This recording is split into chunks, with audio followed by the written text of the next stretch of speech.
up, y'all? Kyle Hamilton here. I want to give a quick shout out to Lucas, Connor, and Ryan in the Week 0 podcast. Pretty open, running out of time, finally throws, and it is gone! Touchdown, Tyrell Roberts! Hit backwards, up in the air, it's on the ground, it is down! It is over, and the Irish have knocked off number one Clemson! Herbert's got it. Stiff arm again. Quarterback in the clear. Inside the 10. A hat-trick of touchdown from Justin Herbert.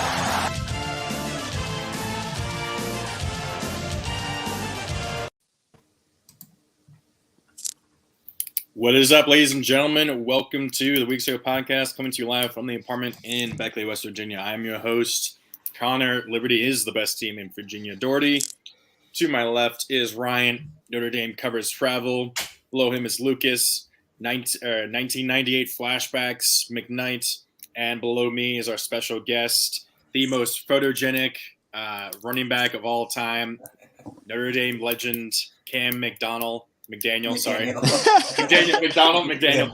I love McDonald's. You got to remember the most extremely photogenic running back's name. Come on. Yes, come on. Yeah. Like, a highly esteemed. I had to go like in there. that. I was doing well. I don't know why. Oh, but then man.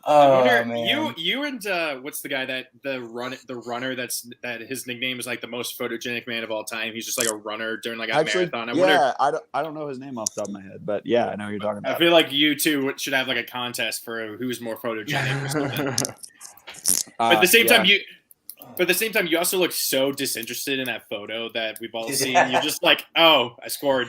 Here you go. Just like, do you remember that particular play? Can you just kind of explain, what was going through your mind during that play, I guess? Yeah, of course. No, I think that moment has actually taught me a lot in my life looking back, because it's so bizarre, like it's a bizarre moment to capture. And really, like what you're seeing there is somebody in the flow state.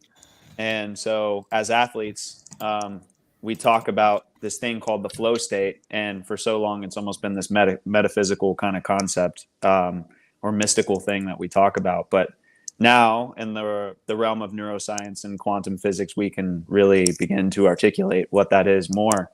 And that's just essentially the balance of the autonomic nervous system and the sympathetic nervous system, like working in tandem in such a way to where your body, even though you're in this place of, technically fight or flight, or you used fight or flight to get you there, you're able to coast in this level where your parasympathetic nervous system kind of balances things out, and you're in this like real euphoric state. And that's what's going on in that picture, honestly. So like when people would ask me back in the day, like, hey, what do you feel like when you're, running into a big pile of guys that are all 100, like 80 to 100 pounds more than you? And I would just be like, man, I'm not thinking about anything. Like everything at that point is instinctual, because if you're thinking about something, you're probably going to get your head taken off. So it's actually about entering into this place where you get out of your head and into your body and you trust it and you're in that flow. So that's really what's going on there. Like, I think I remember towards the end of this play when my helmet did come off, because my helmet, I have this fun fact for some of you Notre Dame fans that may be watching out there. I had one of the smallest helmets on the team. I was one of the only mediums on the squad. And so I, for some reason, have always had a hard time keeping helmets on my head. Like I'm notorious for them coming off, but this is obviously a moment that was etched in college football history. Cam McDonald, the most photogenic running back. That's just gonna be a meme going. That's just gonna be like an eternal Week 0 podcast meme going forward. So is this a touchdown that's happening here? Is this just like a goal, like a short play? Like what do you remember? Short exactly the play here? Yeah, whistle was being blown dead pretty much at about this point right here, maybe just like microseconds after that, because the rule, like we couldn't Jason Witten it back in the day. For those of you guys, I'm sure you remember that play, but we weren't allowed to do that by the time I was playing. And this Yeah, was so this was your best game at Notre Dame, wasn't it? And 92 yards, I believe you had. Yeah, this one and BYU were my top performances and super fun. It's kind of funny because I think that this actually this game reminds me a lot of some of the stuff I've watched throughout the season. To where in that game we had a really effective running game, but we weren't able to ultimately capitalize on like the running game and the performance that we were. I mean, dude, our line was nuts too. We had Zach Martin, Chris Watt. What year is this? Ronnie Stanley, my junior year at Notre Dame. It's 2013. Yeah. Okay. But, I mean, we had a nuts group. I think literally almost everybody on that line, I think, went to the NFL or maybe but it was just so fun. And we were running at will. I think I had, 90-something yards, like, going into halftime. And then they just loaded the box up and we couldn't throw. Couldn't throw in the second half. And we just had to hold on to that victory. But that was a fun one. Definitely one for the memory bank. And then my buddy Joe Schmidt, who's kind of like, I think, the greatest walk-on story in Notre Dame football history. We should make another movie after him in order to take the place of the other one that we got out there. Rudy. But he actually got his first game time action in that game as well, and he was my best friend in college, and so for him to be able to like have that moment in that game, it was a special time. I remember that like you and Joe Schmidt were like the stories of that entire like that whole like 2013, 2014 Notre Dame fans loved you guys. So I was gonna ask like what was your favorite part about being at Notre Dame, and like at what moment is your favorite from your playing days? Yeah. Oh man, that's such a hard question. I feel like I've been asked this a lot, so I should know by now, but I think I changed my mind a lot.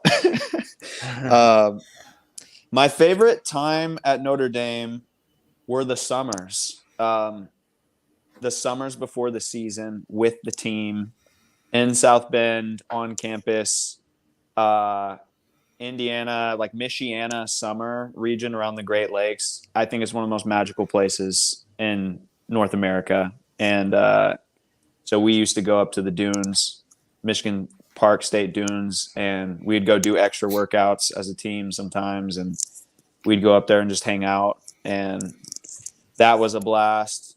And then playing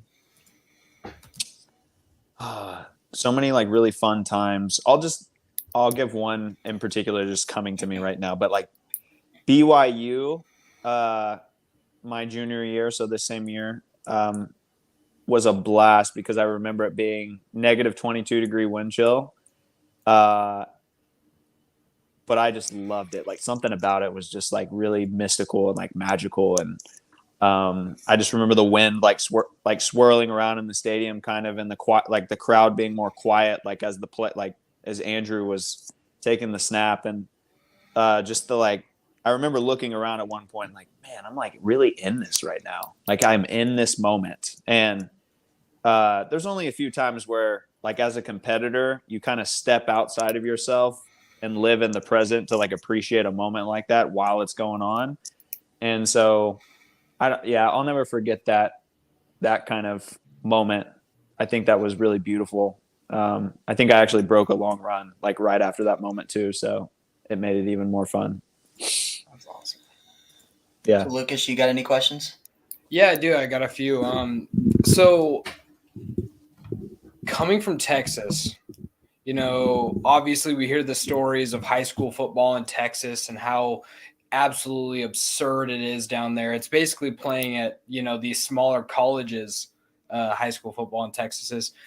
With some of those stadiums that they have down there. And some of the 1,000%. stadiums are insane 1,000%. and whatnot. What was the difference, the biggest difference that you had from high school going into college? Whereas, I'm sure your high school is a pretty pretty decent sized school there in Texas, and Huge. Sure, good coaches and whatnot. So what was the biggest difference that you saw from high school to college? Man, that's such a great question, and something that I really enjoy talking about because first of all, I love Texas high school football. I'm a like total nerd on it, probably in the way that you guys are nerds about college football. Because first of all, I'm a fourth generation Texas high school football coach's son, so that plays into it for sure. So the magic there is real. Like I grew up like with my dad on the sideline.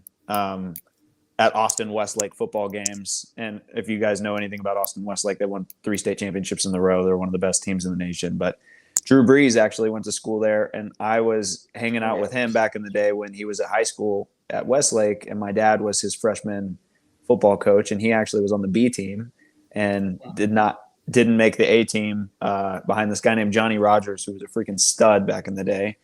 And it sounds like that's Breeze's own Michael Jordan being exactly on the JV instead of the varsity. Yo, and I work with athletes on mental health and mental performance stuff now, and like we always talk about, you know, whether it's Drew Brees, whether it's Michael Jordan, whether it's Usain Bolt, you know, who placed I think 8th the first time he ever ran in a Olympic or professional track meet. There's story after story after story about how athletes ultimately come against or have this moment to where they don't perform at the level that one day like they're going to be at, and they have a decision to ultimately make on whether, you know, somebody's judgments on them or their performance at that time limiting what their capacity is and what they're able to do afterwards, or like really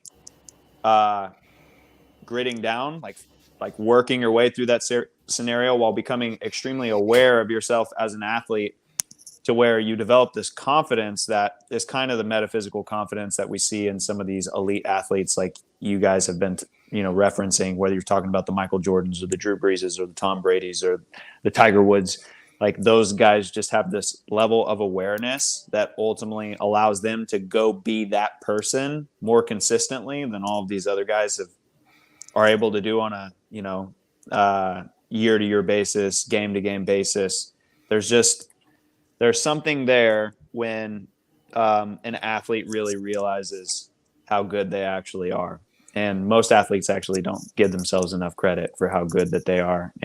Or you can give yourself too much credit and be walking in this like place of arrogance, and that's limiting your neurological capacity in its own way.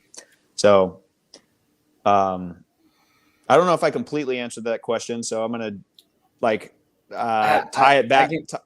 Tie it up in a bow. But the biggest change I would say is like there was actually a lot of things very similar. The change was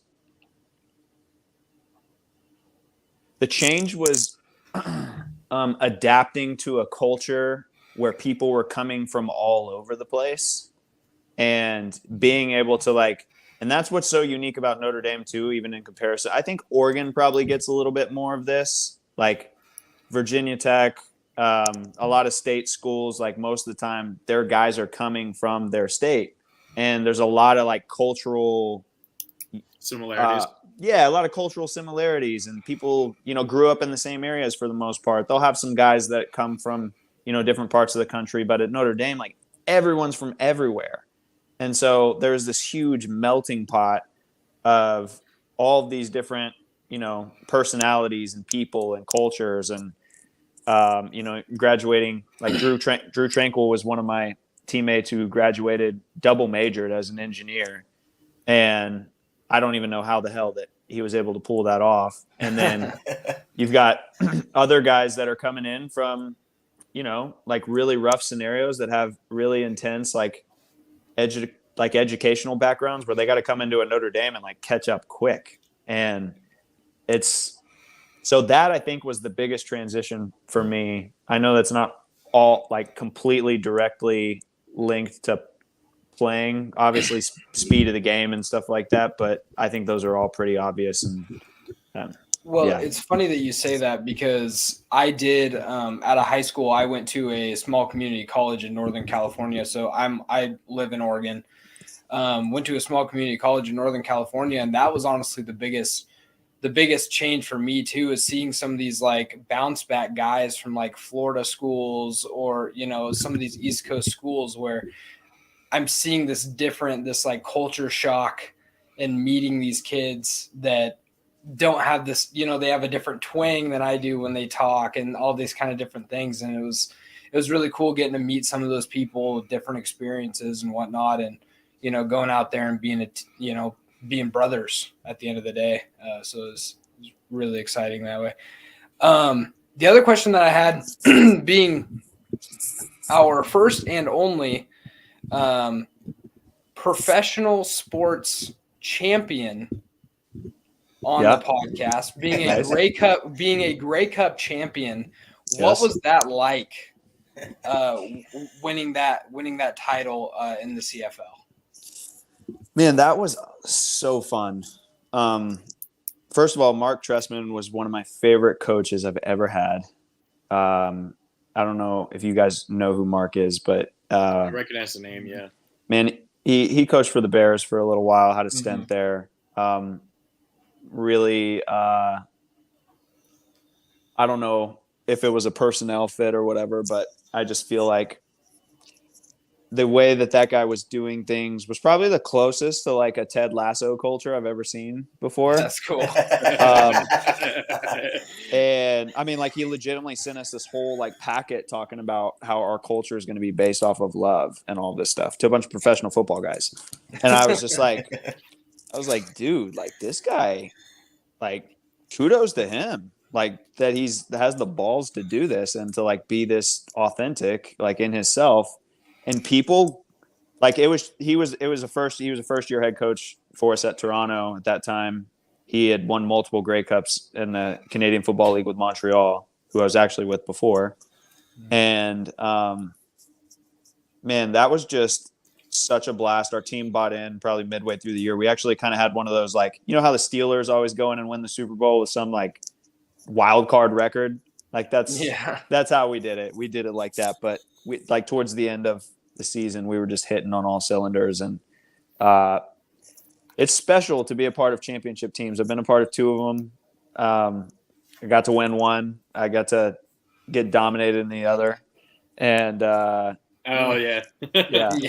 And so like, but it's fun. Like the whole event itself, like even going back to, you know, Notre Dame in the national championship, like the whole event of being out there and that whole experience is just, it's bananas. I was literally talking to my wife, I think a few nights ago, and I was like, I still am like really blown away that I got to live in those moments and to like be a part of an experience like that. Cause that's just, it is really cool. It was a really cool time. So I had a one quick last question before we go ahead and we'll get into the other topics we have. You know, obviously going from the Brian Kelly era, which you were a part of with Tommy Rees as teammates, and now Tommy Rees has lived in both eras, that era and now the Marcus Freeman era. What do you think about this current team? I mean, do you think Freeman is the guy that can get Notre Dame its first national title since 1988? Yeah. And then on top of that, what do you think just this season, I guess, with the issues on offense, and sometimes you see like the guys seem like they're sleepwalking into, you know, the Stanford game and the Marshall game. Yeah. But then you see them get up for an Ohio State or a Syracuse or a North Carolina. Because you were in that locker room as a player. Yeah. What do you think those guys are going through? I know it's a two-parter question, but just want to get your thoughts on that. Yeah, that's a great question. And this season reminds me a lot of my senior year and just the season that we're having, because we had a lot of expectation going into my senior year. And we started off I think we were 5-0 or 6-0 by the time we got to Florida State and played on College game day, and they were the defending national champions. And that was with Everett Golson, right? Yeah, with Everett. Yeah. Yep. And Everett lost a spot to Malik towards the end of the year and with the last game of my senior year. And I think like what I'll say, and I posted this on Twitter. I don't know if you guys saw this, but I posted kind of Tennessee's last year Mhm. and their record last year, and showing what happens when you're going through a massive transition like Tennessee went through this last year, and what can happen in a very short time if you allow that transition. You give it, you got to give it a little bit of a grace period. In my opinion, two very, very different cultures, from a Brian Kelly culture to a Marcus Freeman culture. And I kind of find myself defending the guy in a way that, like, I don't even know him. But what makes me passionate about this guy is the way that the players talk about him, and step up for him, and like they wanted him. I mean, like he's there, I believe, because the players spoke and said, like, this is the guy. And I'm sure, Jack Swarbrick had a big part to play in that. And I mean, he's obviously the executive decision maker, and he's done a great job with Notre Dame athletics just overall, like not just football.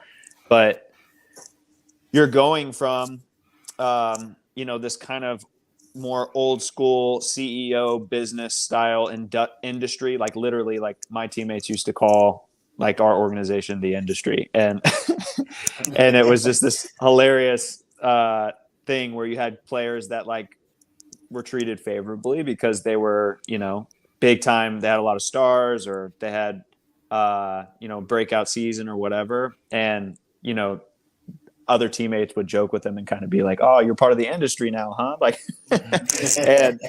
and there was that component of it, just being very transparent, very real. Like, there is such a political exchange always, and transactional exchanges always happening in college football behind the scenes, where you guys may not be thinking about this, but like there's 4 different running backs, and every one of them think that they're the guy. And they're like in their coach's office that week talking to them about, hey, why am I not getting more carries, and blah, blah, blah. Like, all of that stuff is happening behind the scenes as they're trying to like win football games. So there's a lot of moving parts there. But I personally, from what I've seen, I believe if Notre Dame can make a successful transition to an industry-based kind of, like, you got a great football coach in Brian Kelly that ultimately knows the game well. Like, he's philosophically, I think he has a beautiful football mind. I totally like resonate with Brian Kelly on his overall like philosophy on football. Now, from a strategy standpoint and a tactical standpoint, from a culture building standpoint, not like I don't resonate with an industry-based culture nearly as much as I do a family-based culture, which is just more, it just prioritizes relationship and the people that are involved in the organization more so than the latter, if that makes sense. And with Marcus Freeman, you get this kind of, just by who he is, he kind of exudes this, I'm going to create a family atmosphere, like with this team. Like, we're going to recruit really well, and we're going to leverage that family atmosphere to help us recruit and bring the right people in. I love that. Like, I love that philosophy. And then I think the last thing really is just that, again, like, if the players can rally behind you, that's good. But the transition I think that those guys have to make is, did you guys, I know I'm going to reference this probably like 2 or 3 more times, but have you guys watched Ted Lasso yet? I have not. I haven't. I've I seen need stuff to. about it. Okay. All right. So I would highly recommend watching Ted Lasso, just for like, I think it's a big artistic piece that ultimately has having a lot of influence in sport right now. And one of the things on there that I like really touched me in the movie was there's this veteran soccer player that is like a captain on the team and stuff like that. And they've got this young hotshot guy that's like killing it in the league, but their team sucks. So, and he's doing all this stupid stuff that ultimately makes their team making it hard for their team to develop unity. And so the older veteran guy goes into the head coach's office, Ted Lasso, and is like, "Hey, dude, what are you going to do about this? Like, this guy keeps, doing this stuff." And Ted Lasso looks back at him. He's like, "Yeah, nothing. Not going to do anything." And he's like, why? And he goes, you're a head coach. This is your job. And he's like, no, that's not my job. Like, that's your job. And that's the transition I think Notre Dame is going through right now, because players have to realize that, like, for them to be in sync and to like all the stuff that you're talking about, if they're not coming out and taking care of business against Marshall, you can't put that on the head coach. Like, it's got to be like, I mean, the head coach is always going to take responsibility, but players, just the talent alone, should be able to go out there. If you can coordinate those guys to work together, that talent should beat Marshall talent every time, you know, like, and we see these different upsets in college football. And I feel like almost every time it's just a result of players like having the expectation that their coaches are going to lead them through. And unless you have Nick Saban, who's on coaching steroids, I just haven't seen it done. So do you think it's a combination of like, these guys are going from the BK era where it was this, you know, business-like CEO. They're in transition stage to Marcus Freeman, who's family, kind of like a Dabo Swinney type. Yep. Players first guy.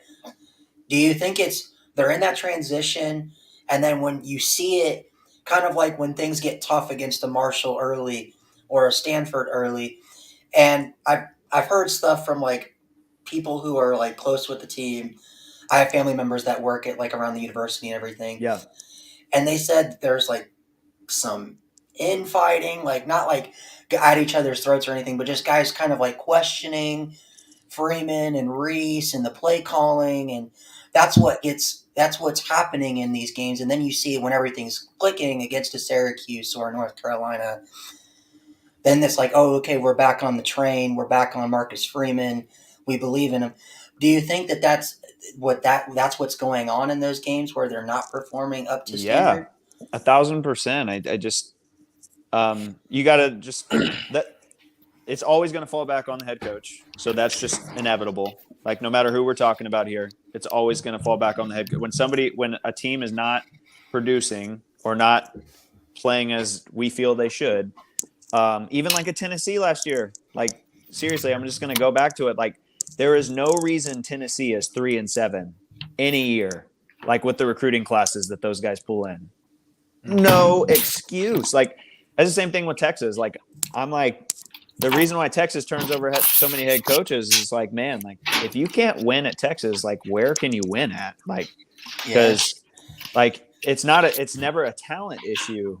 And that's the stuff that I think people get like really caught up in often, is like the recruiting and the talent and the stars and things like this, which I think is a big deal still. Don't get me wrong. I don't want to downplay that component. I just think we upsell it way too much. And we don't take into consideration all of the dynamics of what it takes to, like, if you guys are working for any like company or industry or anything like right now, like, or if you've worked on teams before, you realize that like teams are made, like they're made or they're broken based off of the people that operate them.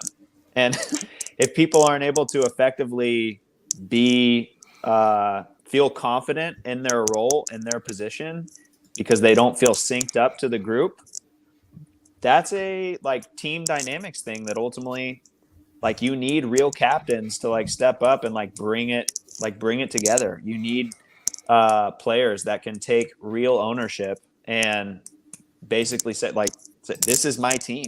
This is my team. And we are going to like come in with this sort of attitude. And this is the culture that we represent, because each team in each era like has a unique expression of what that culture is going to look like. And they have to really define that.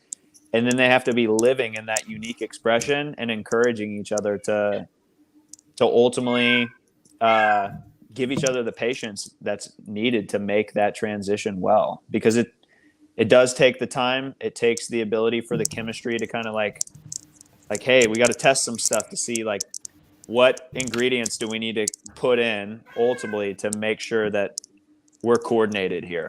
And so, yeah, to answer your question, I would just say that it is a lot of just making the jump from one phase to another.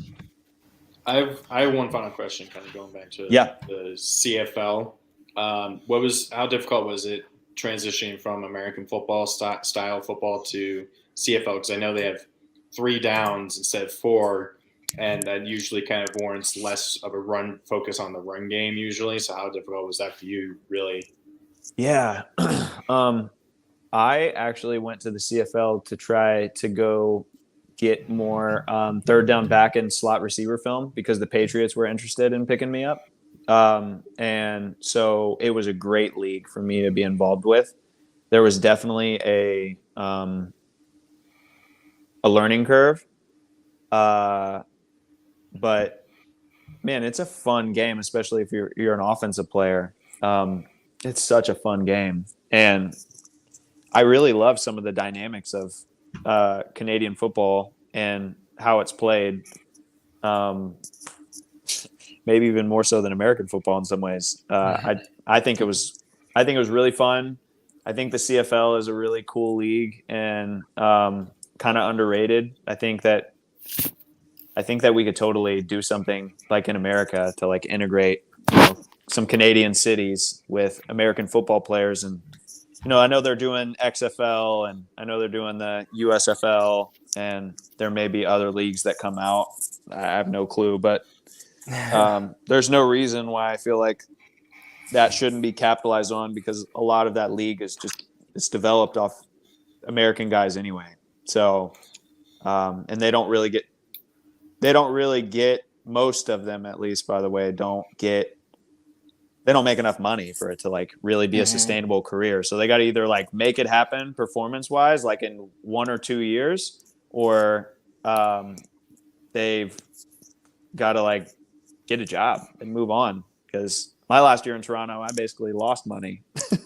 That's always the game. Because exactly. For me, because every other of the other 3 major sports leagues have at least one team in Canada. The Raptors. Hockey has like 6 or 7 different teams, and then you have the Blue Jays in Toronto. So, but I'm I know surprised like the NFL football, hasn't exactly like, capitalized on that. I know that the CFL came actually down into the Nevada. US a little bit. Yeah, well, actually no, because after Las the Vegas, Colts left Baltimore, they had a new team, the Baltimore Stallions, that I think won a Grey Cup. That's right. In between the Colts and the Ravens being there, they either won at least one Grey Cup, and I think they competed for at least 2 or 3 more. Nice. So they were a good team and stuff. So it does feel like it's a little bit of a missed opportunity, and at the very least, you can either have a Canadian football team up there, and I'm sure with how popular it seems to be up there, Canadian football, you can definitely support having a team up in Canada at the very least. And you know how many talented kids they have up there? Chase Claypool was from there. Mm-hmm. I mean, Chase Claypool's a beast. Well, he's not a beast anymore with how Steelers fans wanted to. He's with the Bears now. He's going to be a beast for the Bears. Watch. Please. Maybe they got Cole Kmet and Chase Claypool. Oh, yeah. That is a good combo. So, yeah. Okay, let's move on to the actual meat of the show. My laptop's just being slow as hell. Here, let me do it. I got it. Dude, literally, I'm hitting like the things, and it takes like 5 seconds to show up, and it's just like, oh, what the hell is going on? So, guys, best thing and worst thing you saw in week 9. Lucas, you want to go first? Going ahead. All right. I'm gonna say probably the best thing is not seeing UCLA flop against Stanford. We've been talking about it a few weeks now that Stanford has looked a lot better, obviously beating Notre Dame and then almost beating Oregon State, who's a top 25 team now, and winning another game in between. They've looked really good, and seeing that UCLA definitely could have had a drop-off game in that one after losing to Oregon. They definitely could have had a disappointing game there, but they came out and they won big, which looks better for my Ducks. Worst thing I saw, oh man, that Miami game. I feel bad for anybody that was a Miami or a Virginia fan that had to sit through that. It was just, I don't think any touchdowns were scored that entire game. Went to 2 overtimes, really? all field goals. God. It's just a sad sight in college football. So I'll go next. The best thing I saw, I'm going to go ahead and say it, is TCU looking. I know that they, they let West Virginia, kind of hang around, but just, they could have had a letdown game against West Virginia on the road after a big win against Kansas State the week before. Max Duggan is a name that I'm not hearing enough about in college football right now for a Heisman candidate. Yeah. People forget this guy was a backup quarterback. He lost his job to a sophomore. And this kid comes out and plays like this. I know a lot of people, even though it seems like the committee's not sold on TCU right now, but I'm completely bought into the TCU sweepstakes. Yeah. So the worst thing I saw, kind of like what Lucas said, but I'm going to kind of go a different route with that game. Just how bad, or not how bad, Brendan Armstrong is. I just feel like Tony Elliott's scheme has just completely ruined Brendan Armstrong as a player. Like there's the cats right on cue. Yeah, There's the you don't. That's screaming at you. You don't go. It's never a Week Zero podcast without some sort of other animal making some sort of noise that we can hear. That's awesome. But anyway, can you be quiet? Anyway, but no, like you don't go from like a top 10 quarterback in college football that Brendan Armstrong has been the last few years and throw like average 5 touchdowns a game, and then it just looks like it just clicks and you're not good anymore. That doesn't happen. We've seen what happened when DJU at Clemson played under Tony Elliott, and I feel like that's why DJ's kind of regressed as a passer. But yeah, that was by far the worst thing I've seen this week. Mm-hmm. Yeah, Foster, that is hilarious. So, best thing I saw was, and I'll kind of be mentioning this for our surprise team later as well, as just how dominant K-State was versus Oklahoma State. I thought Oklahoma State was going to maybe at least be able to challenge TCU for the Big 12, but that ended up not happening. And then bummer, I'm going to stick with the ACC, but I'm going to talk about anyone who had to watch the first half of the VT NC State game. We were one field goal away from having 0-0 at halftime and being halfway to a replication of VT versus Wake in 2014 with the Beamer missing the field goal and him celebrating. But also the fact that VT's offense absolutely crapped the bed the rest of the game. They had 292 yards for the game. 251 of those came in the third quarter. So they had just 41 yards in the other 3 quarters. So that was difficult to watch as a VT fan. I was so optimistic. I let the optimism get to me too much when it was 21-3. I was like, I should not have let them be so happy about this. So yeah, that was not fun. But yeah, Cam, what would you say is best and worst thing? Man, as far as teams go, like the best thing that I've been seeing all season long. Oop. Oh, Lost him. You lost him. Oh, there we go. Okay, sorry There you about that. Here, let me hit the wrong button. No, I had a call. Let me put this on Do Not Disturb really quick so that doesn't happen. Okay. So best thing I've seen just consistently all season long, Tennessee, and then them just putting it on Kentucky the way that they did. I think they've just established themselves as the best team in the country at this point. And TCU, like we can't not talk about these guys. And as far as like a second, like when you're really talking about teams that have played other teams that are relevant in this scenario, I know the committee might not be sold on them, but I think they've beat the most ranked teams besides Tennessee, I think, so far this season. So to watch them, do what they did. West Virginia is a good football team. You got JT. I picked them to win. Yeah. You've got you've got JT at quarterback, JT Daniels at quarterback, who came from Mater Dei as the Gatorade Player of the Year, and then was at Georgia and transferred from Georgia once Stetson Bennett took over the role there. But I mean, this is a guy that has consistently been a performer everywhere that he goes, and has just caught some rough breaks. But that guy's still NFL caliber material if somebody gives him the right chance and the right opportunity. And the last thing I would say is UCF, man. UCF, beating Cincinnati. I know this is kind of a maybe not usually in the conversation most of the time, but Cincinnati losing, I think, their first regular season game in I don't even know how long. Probably 2 years. Probably before last year. Yeah, to an unranked 2 years. To an unranked UCF. I feel like that's a big deal, and UCF definitely deserves a pat on the back there. The worst that I saw from a performance standpoint on the field, I would say Oklahoma State. You hate to watch them just get blown out the way that they got blown out against K-State. I mean, I know K-State's good, but Oklahoma State's not 48-0 bad. And then the whole debacle with Michigan State, that was Oh, don't worry. We'll get to them later. Oh, that actually could have been I'm surprised nobody said it. The best thing is, Michigan State kind of having the kicker has trouble with the snap. Kind of they had their own, yeah. But yeah, hey Auburn, I know a good coach at UCF that you could hire. I hear that he led a team to a championship one time. Or led them to a championship game appearance. I'm sure you can go and hire him. I'm sure he's available. But yeah, get into what you said really quickly. I looked at TCU, so they beat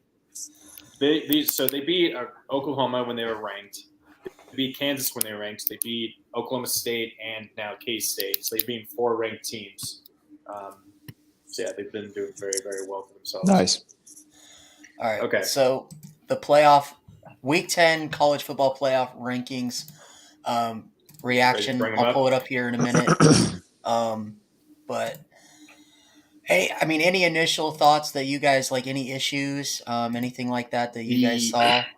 The only reason LSU is ranked that high is to make the Alabama game more relevant and to give Alabama a hand in trying to make the playoff. That is the only reason. Conspiracy to try and get Bama in there, because LSU is 15. Yeah, I got it. LSU is 15 in the AP poll, so they should not be that high. They're only there to, they're only there to prop up Alabama and to try and get the committee to be able to put Bama in there. Because I feel the committee doesn't want Tennessee there. They'd rather have Bama than Tennessee. I guarantee. Interesting. Also, I totally disagree with Michigan at 5. They should be at 4. Why? They haven't beaten. I disagree. Penn State. They haven't. I agree with that too. But Really? I don't see how you could put Clemson above them right now with how Clemson has played this season. Clemson's not beating Penn State 41-17. I'm sorry, that's not happening. It's going to be a much closer game. I think the biggest thing that I'm looking at right now is I'm pretty surprised that NC State is at 22, let alone even in the rankings. After how they barely beat a very bad VT team.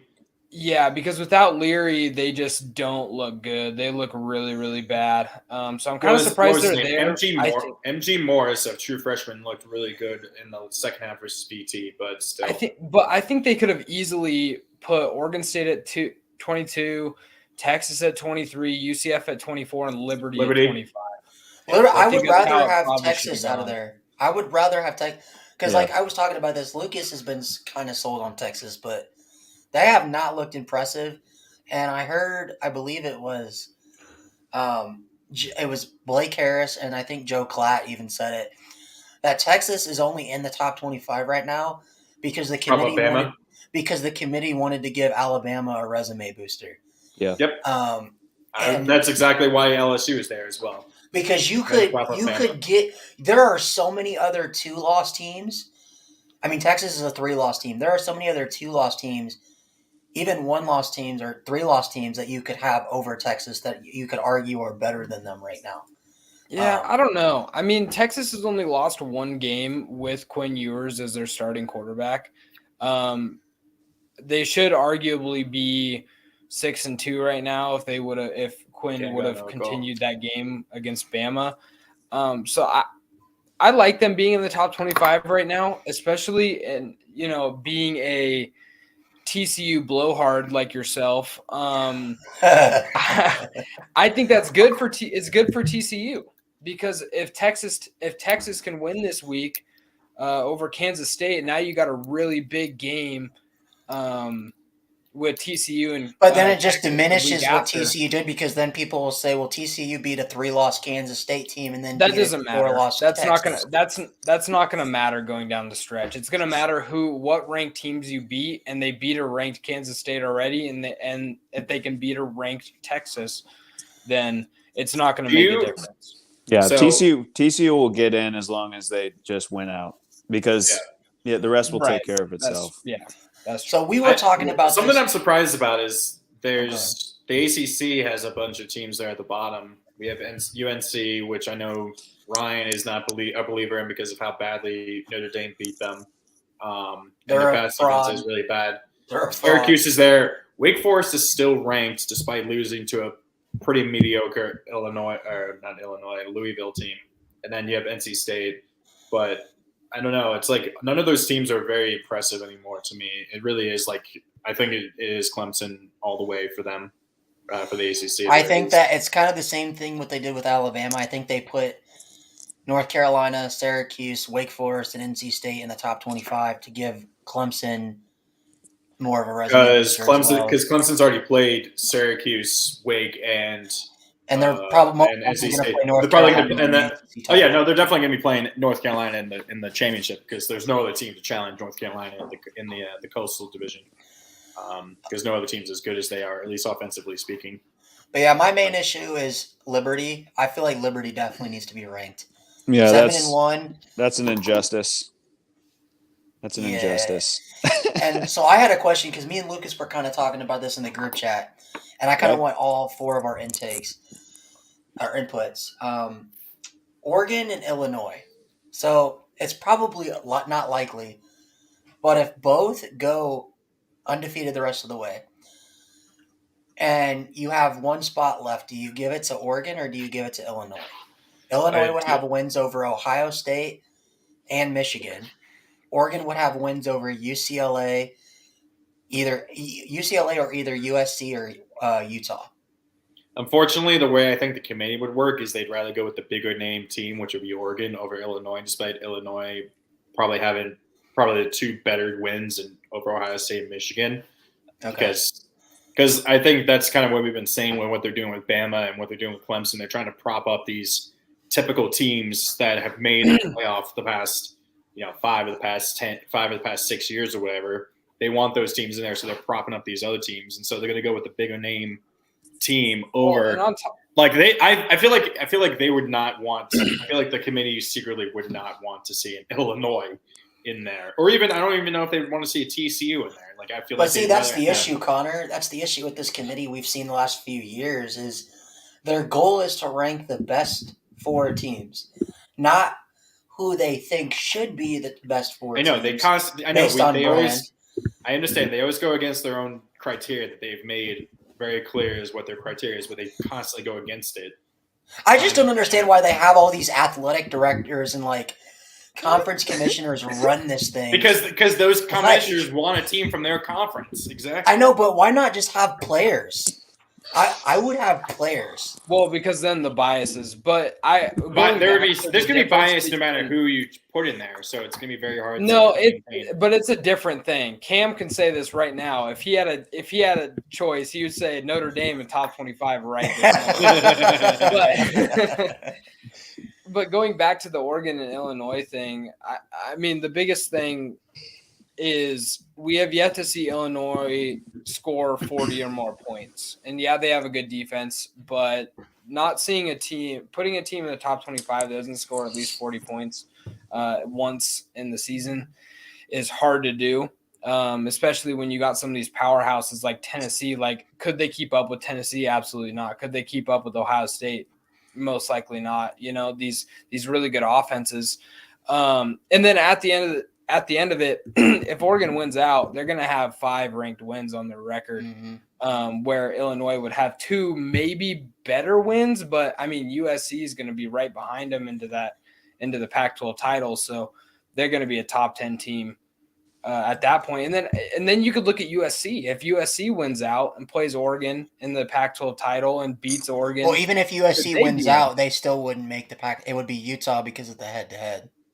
No, it doesn't matter because if Oregon beats them, if Oregon beats Utah, it'll be USC Oregon. No, I know, but I was saying if Utah wins out, then Utah would be in the Pac-12 title. Not then USC. It would be USC. If Utah wins out, then it'll be USC Utah in the Pac-12 title. Oh, because we don't have divisions anymore. It's the two best teams. I keep forgetting that. Now, of course, the one thing and why Lucas has his name as 1998 flashback is that is the last time Tulane was ranked, and in the AP poll or anything. And now here they are at 19. And what happened in 1998? Tennessee went undefeated and won the national championship. So, I think that's it's crazy. Just fate. It's just fate. That is crazy. It's like, it is just crazy how history. We say history doesn't repeat itself, but it definitely does in everything. So, and what's crazy any too history about guy it will is tell you that. Ricky I was literally Williams talking to won a the Heisman. literally, yeah. Who That's are you right. talking to? No, I'm Go just ahead, Cam. I'm just affirming a lot of the stuff that you guys are saying. Like, you guys, the way that you look at this, I think is cool. And I know you're asking a lot of the obvious questions that we all ask whenever we see some, like LSU being where they are, like pretty, just looks like an outlier. Just in I could every argue. way, I could shape, or argue form. that. I could argue the 5 teams below them are all better than them. Well, Ole Miss lost to them head. Well, other than Ole Miss, that's true. Yeah. Other than Ole Miss, but still, Yeah, so like this is another thing that Mark Trestman, like the coach that I had in Toronto, one of the things that I feel like he told everybody at the beginning of this that was like really like obvious and simple, but at the same time it was so profound. And he said, "Hey guys, like just want everybody to be very clear before we start the season that we're in the entertainment industry." Mhm. And he says, so go, like be entertainers. And so like he was giving everybody like freedom to like use their charisma and use their personality in a way that benefits like the ultimate like collective ego of the team, which was so cool. I'd never seen a coach do stuff like that before. But you can just take that phrase from Mark Trestman and apply it to this scenario and just remember this is entertainment. And at the end of the day, like when there's dollar bills behind all of this stuff, and like sport is, the more commercialized we make sport, the more you're going to get frustrated about stuff like this because you're never going to have an authentic, transparent expression of who are the best teams in the country.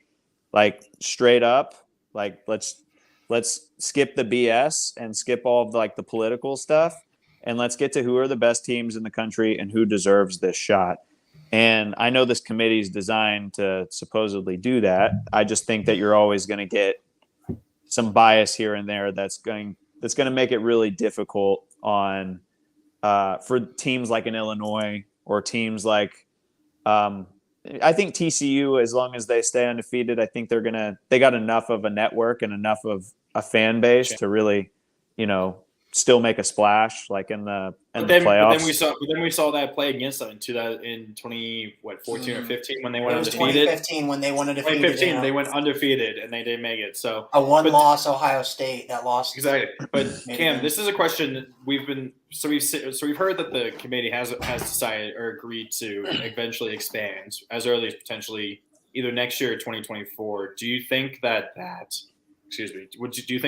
would potentially get rid of some of the unnecessary politics that we've kind of been seeing, or the what do you think that would? What's the impact you think it would have? I mean, let's just look at the standings again, because we can just utilize these same standings for an 8-round playoff scenario, and it just gives more capacity and room for error, if you will. The more teams that you're able to ultimately put in, I think, if you get 8 to 12 teams potentially, maybe get up to 16 at one point, like I think it could be fun. But then we're talking more of like a mini NFL scenario at that point, because really, like your record at the end of the year like matters, but Is you that can going to be be a an little corn? yeah, you can be more strategic with one loss scenarios and stuff like that, which I kind of think that's cool personally. That's just my take on it, but yeah, man, I don't really know. I think that we're at such a crossroads between NIL, that just the overall commercialization of sport and the individual expression of artists, because we kind of forget that athletes are indeed artists and entertainers. And the more that they recognize their power, and the fact that like the NCAA is starting to lighten the regulation against them, that puts a lot of power into these kids' hands, especially these guys that get these really big checks. And you're able to start doing stuff that has never been able. I mean, nobody's ever done it before, and so there's creativity to be leveraged there. There's a lot of potential change that we're going to see in these next 5 to 10 years in this sport overall, that I think is just fun to pay attention to. And do you think, like, question for all you guys, how do you guys feel about automatic bids rather than just having the top 1 through 12 teams in the country?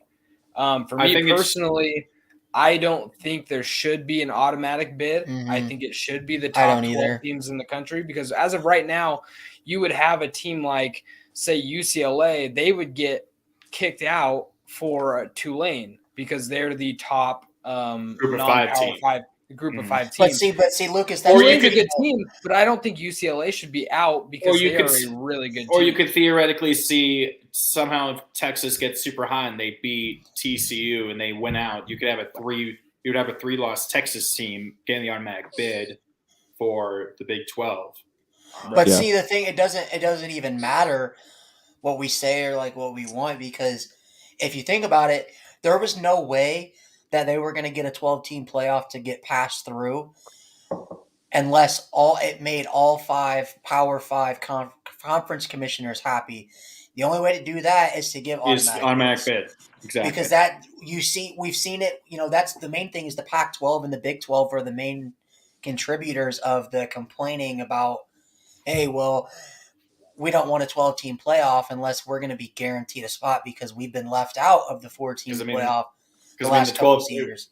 Pac-12's only had, one team? Yep. 2. The entire time? 2. And, I mean, you've only had Oklahoma from and both times Oklahoma got blown out. Has only had 1. ACC has only had 1. And then obviously the SEC and the Big Ten rule. But if you look at this top 12 right now, we have all 5 Power 5 conferences. I know there's a lot of season left to go, but I mean, other than the ACC, which is you have multiple teams. Conference, you have multiple teams from each conference, other than the ACC. Yeah. Yeah, but actually, no, and the Big 12. You at least have 1 from each conference. You have 1 from all 5 conferences. The ACC is a little bit sketchy just because they only have really 1 good team, in my opinion, and that's Clemson, unless Notre Dame decides to nut up and go to the ACC. If we nut up, we're going to the Big Ten. That's what's going to happen. Cam, that's actually a question. Cam dropped the phone. He was what's damn it. What's your thought on Notre Dame potentially joining a conference? Do you think they will have to do that if it expands to 12 teams? Like, that's a necessary thing to kind of be able to guarantee? Because we've heard the rumor that you get obviously the automatic 5 bids plus the best team from the group of 5. So if Notre Dame has no conference, they'd be as high as a 6 seed. So they wouldn't get, if there's any buys for those top 2 or 4 teams, they wouldn't get that buy, right? And that's something I'm sure they would want to compete for. Is that something that you think that will force Notre Dame's hand? It's literally just a money thing. So it'll just come down to that. And if the deal structure is right, and Notre Dame gets a sweet deal from the right network that wants to set this up in a way that gets Notre Dame into a conference, then that's what they'll do. And if the money isn't there, they won't. You won't really be in a position to really bully Notre Dame. You either just got to pay them or give them the opportunity to like continue to compete the way that they are and find a way around it.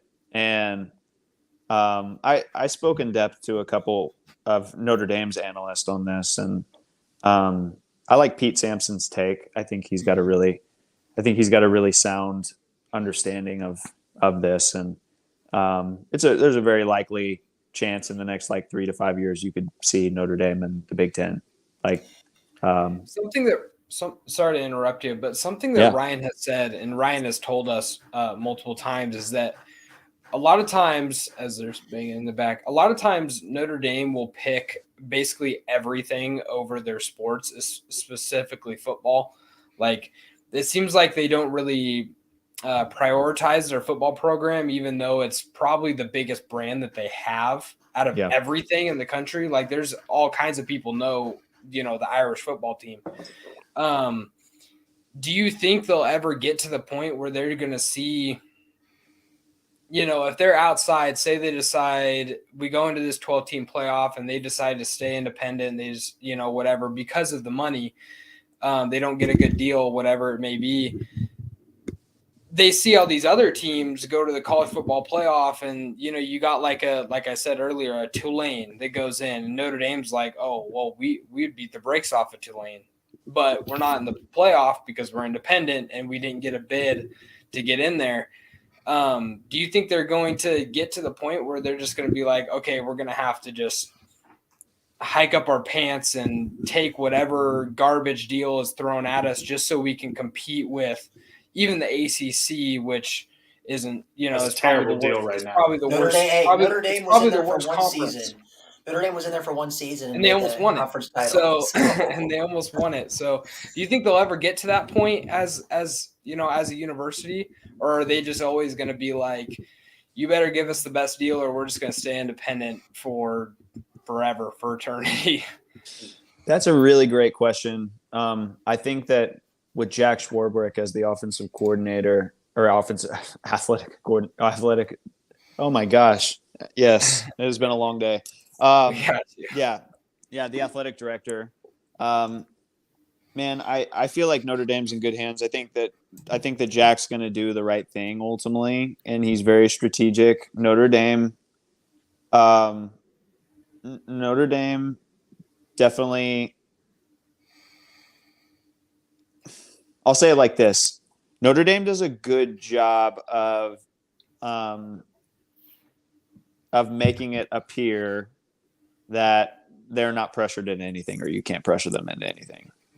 And okay, and it's basically just like it's kind of like, imagine, like, let's use this as a social media example for a second. I'm going to try to do this and I hope I don't kill it, but like, let's say all of us have a certain allocated amount of followers. Let's just make the math easy. And we all have 250,000 followers. Okay. Well, each one of our 250,000 followers is paying for like this network. Okay. You following me? We wish. Right. Yeah. So right. Like, one day, here we we We're just speaking it into existence. All right. And so if I have 250,000 followers, or 300,000 followers or something like that, and you guys got 750,000 collectively, but there's a bunch of money attached to those followers, are you going to try to work with me in order to get those followers, those followers to come with you? That's really like what these networks are looking at. They're looking at it. They're looking at it from that, and these conferences as well. That's why they're trying to create the super conference in the SEC the way that they are, because now you got this massive network that is now the SEC network. That, I mean, Texas was, I think, the number, like, UT's still are. The largest, right? I think Texas is the highest, most valuable sports. No. Program. Me and my fiance actually just looked it up because she was wondering when Notre Dame played Ohio State. Yeah. Ohio State is number 1. Notre Dame's number 2. Okay. So. Okay. I think that changes from like year to year because I know that Texas has been up there before as number 1. I think Texas was like 3 or 4, so they're up there. Okay. Well, still, like, I mean, massive networks of people and individuals that are watching these programs. And so I wish it was. Oh, well, Texas is the most valuable football program, solely football. Nearly Okay. 150 million is what it's worth. Okay. Is what Texas valued. So We all got our Miss Google up, given our yeah, exactly. We had to Google that up. Give it a Okay. goog. Give it a goog. Yeah, man. So yeah, and that makes a lot of sense. I just think with Notre Dame being such a big brand, I mean, if you think about branding wise, they're probably, as of right now, they're easily not what they once were, but easily top 10 in the country branding wise, if not top 5. So I think it would be,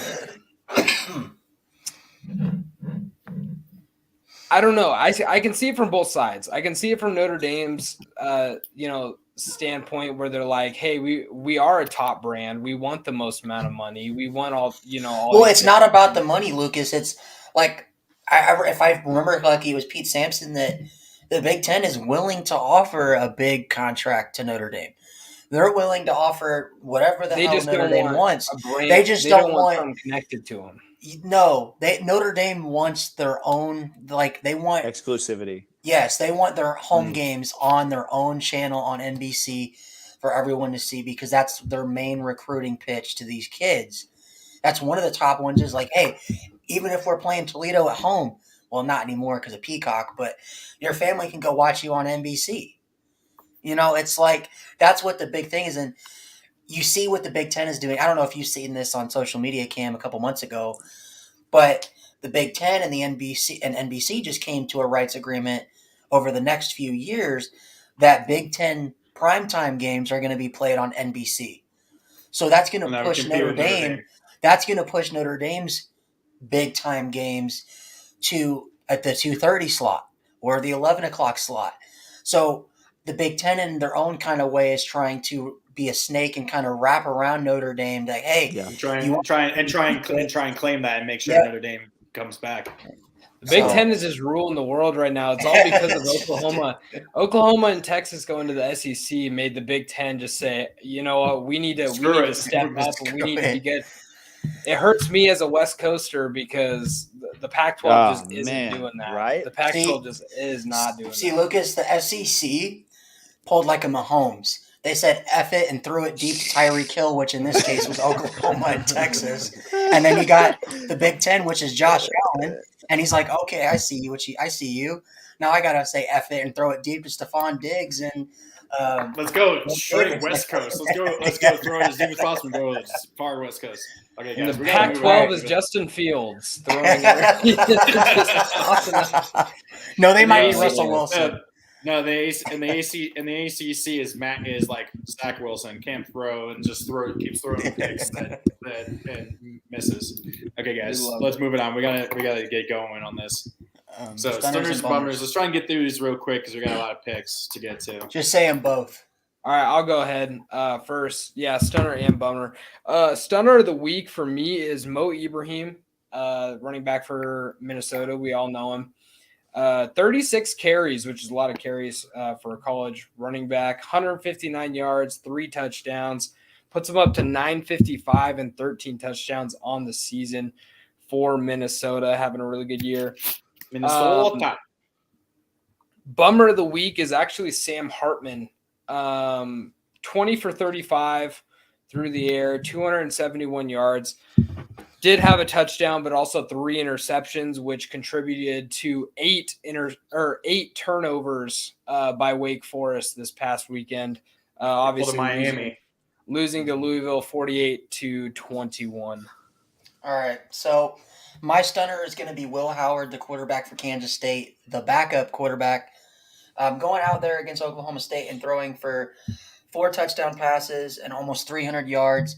Completely, him and Deuce Vaughn completely and utterly destroyed the entire existence of the Oklahoma State Cowboys football program. So, yeah, that's my stunner. And then my bummer, I'm just going to say it's just the Miami's offense. Tyler Van dimes, as we started Tyler calling Van it Dyke. Tyler Van at the Dyke beginning is of the what game. He's a Heisman candidate and everything, and just it's completely fallen apart. He got bent. He's been benched the last 3 weeks. I don't know what's going on over in Miami. I don't know if it's the Cristobal effect. Lucas might be able to speak to that. But You know what I feel. Yeah. You know how I feel about that. but all right, Connor. Okay. My stunner is JT Malone. I don't know. How do you say his name? JT what? Pretty sure it's JT Tuimalau. Tuimalau. That's how you say it. He's a defensive end. He had 2 sacks. He had a forced fumble. He had 2 fumble recoveries. He had 2 interceptions and a pick 6 as a defensive end. Pretty much single-handedly carried Ohio State to that win against Penn State. I think he's a redshirt freshman too. Really? Damn. Yeah. This game is like his coming out party right now. Jeez. Teams gonna be like, oh, next year gonna be keeping an eye on him and draft him. He'll be a first-round pick at this rate. Oh, and then bummer, Ryan already kind of mentioned it, but my bummer is just anyone who had to watch Miami versus UVA. Dear God, that's so bad. And also, you could really say also anyone who had to watch VT versus NC State as well. ACC continuing to show that they are the worst conference in all of college football. Yeah. All right. Cam, do you have any? Were you able to find anybody or think of anything? Yeah, actually. So you guys may or may not know this. My little brother is alumni, or he plays at SMU right now. But one of the kids that I work with on mental health and mental performance, who was one of the top recruits in the country a couple of years ago, Preston Stone, got his first start as SMU's starting quarterback. And I don't know if you guys know. He started over Tana Mordecai? Over Mordecai? So Mordecai obviously has broken every SMU passing record, but he hasn't been putting it together this year. And Lashley's, I think, trying to make a statement and build towards next year now with Preston. Preston went 11 for 17 for 219 yards. His first throw as a starter went 75 yards for a touchdown. Really showed that he is that, top national recruit that ultimately stunned everybody by going to SMU. I feel like his presence was made known on Saturday. He's also my bummer because he ended up breaking his collarbone. Towards the end of the game. So he's probably done for the rest of the season, but he's going to make a nice recovery. Be looking for him to come back next year, leading SMU to I think could be a really great football season. I think Coach Lashley, as an offensive mind, working underneath Coach Dykes and doing what he was able to do out there last year at Miami. The guy can obviously put points on the board. It's just, again, he's got to establish his own culture and his own identity for his team. And I think that they're finding that out right now, but they got a really great quarterback in Preston Stone that they can rally behind and really create a really cool football team down there. I'm calling it now. Week 0 podcast team of the year next year. The SMU Mustangs, Preston Stone. That'll be our team of the year because a friend of Ryan's, Cam. I played high school ball with him. He plays for Southern Miss, so they're our team of the year. Our team of the year last year was you know what? Presbyterian. He's on the verge of being Sun Belt Special Teams and Defensive Player of the Year. So has he been that good for defense? Yes, he's playing out of his mind. I was going to ask about the Southern Miss logo. I was like, okay, we got Oregon, Notre Dame, Virginia Tech. That's why, is because of that. So they're our team of the year. So then next year that'll be replaced by the SMU. Gotta have a group of 5 represented here. Shout out to the smaller schools, man. Exactly. Yeah, man. Like I said, we had Presbyterian last year, and that was an absolute shit show. we were stupidly kept picking them, and they just kept 2-10. They never 2-10, and they never punted the ball. Their quarterbacks threw for 10 touchdown passes week 1, and then I don't even know if he threw another touchdown pass the rest of the year. I think he got benched. So if you guys haven't checked out Rashee Rice I'm looking at his stats right now, and okay, so nutty. Those stats are like that, and he's had 3 games where he was way off. But the rest of the games he was, literally those are NCAA Video game numbers. Those are NCAA video game numbers right there. 9 receptions, 180 yards, 2 TDs, 75 yards this last week, and he's put up multiple games like that, man. I think he had I think he had a big game against TCU as well. They tried to shut him down and they couldn't. But he's unfair. Like when he's out there, man, and he's like in the zone, he's easily a top 3 receiver in the country right now, in my opinion. I guess not easily. Good There's size. some really Good size too. 6'2", 203. But yeah, Cam, if you can hook us up with some of your SMU connections, that would be great. Get his Preston and Rashid. We'll have him on the show. One of my favorite team. One of my favorite linebackers, former Oregon linebacker Isaac Slade Matuatia plays for SMU. So I've been kind of liking it. I want SMU to do well. I've been wanting them to do well since last year. Bummed that they couldn't beat Cincinnati last year. Dude. Yeah. My surprise team of the year or of the week, it's actually Charlotte. They were 1-7 before this last week, and they beat Rice, who was just a 4-win team, but they beat Rice 56-23. Their quarterback threw for 5 touchdowns and over 280 yards. Had a really, really good game. So Charlotte getting their second win of the season. Nice. So my surprise team of the week is going to be where is it? Louisville. A lot of people say Louisville, but it's Louisville. I was born in Kentucky, so get it right. But anyway, the Louisville Cardinals. Louisville. No. That's this year. That's this year's Tiger. Wow. That's our. But no. Louisville and Malik Cunningham, they have completely turned their season around. I believe they started the season in what was it, like 1-3 or 2-3? They've also saved Satterfield's job. Yep, they've saved Scott Satterfield's job. They just blew out a really good Wake Forest team. Lucas, I think we can get rid of the Louisville is only good at on prime time at home. That is true, and we can also get rid of the fact that you thought Wake Forest was a top 10 team. Hey, you know what? Sam Hartman is my man crush Monday, man. That is my guy. My surprise team. Sorry, were you going to continue? No, you go ahead. Okay, my surprise team was K-State. I thought it was going to be a close game. I did not expect them to set the all-time record for largest margin of victory over a top 10 team by a lower ranked team at 48 points. Absolutely shutting down Oklahoma State. Unfortunately, they've already lost. They've lost it to a good Tulane team now, so that's not looking that bad of a loss. And they've already lost to TCU, so they've already been on the 8 ball, because I feel like if that team could play as well as that, if they were playing as well as they did in that game early in the season, they probably would be undefeated. K-State is my surprise team, just for how dominant that one was. Yeah. And with their backup quarterback. Exactly.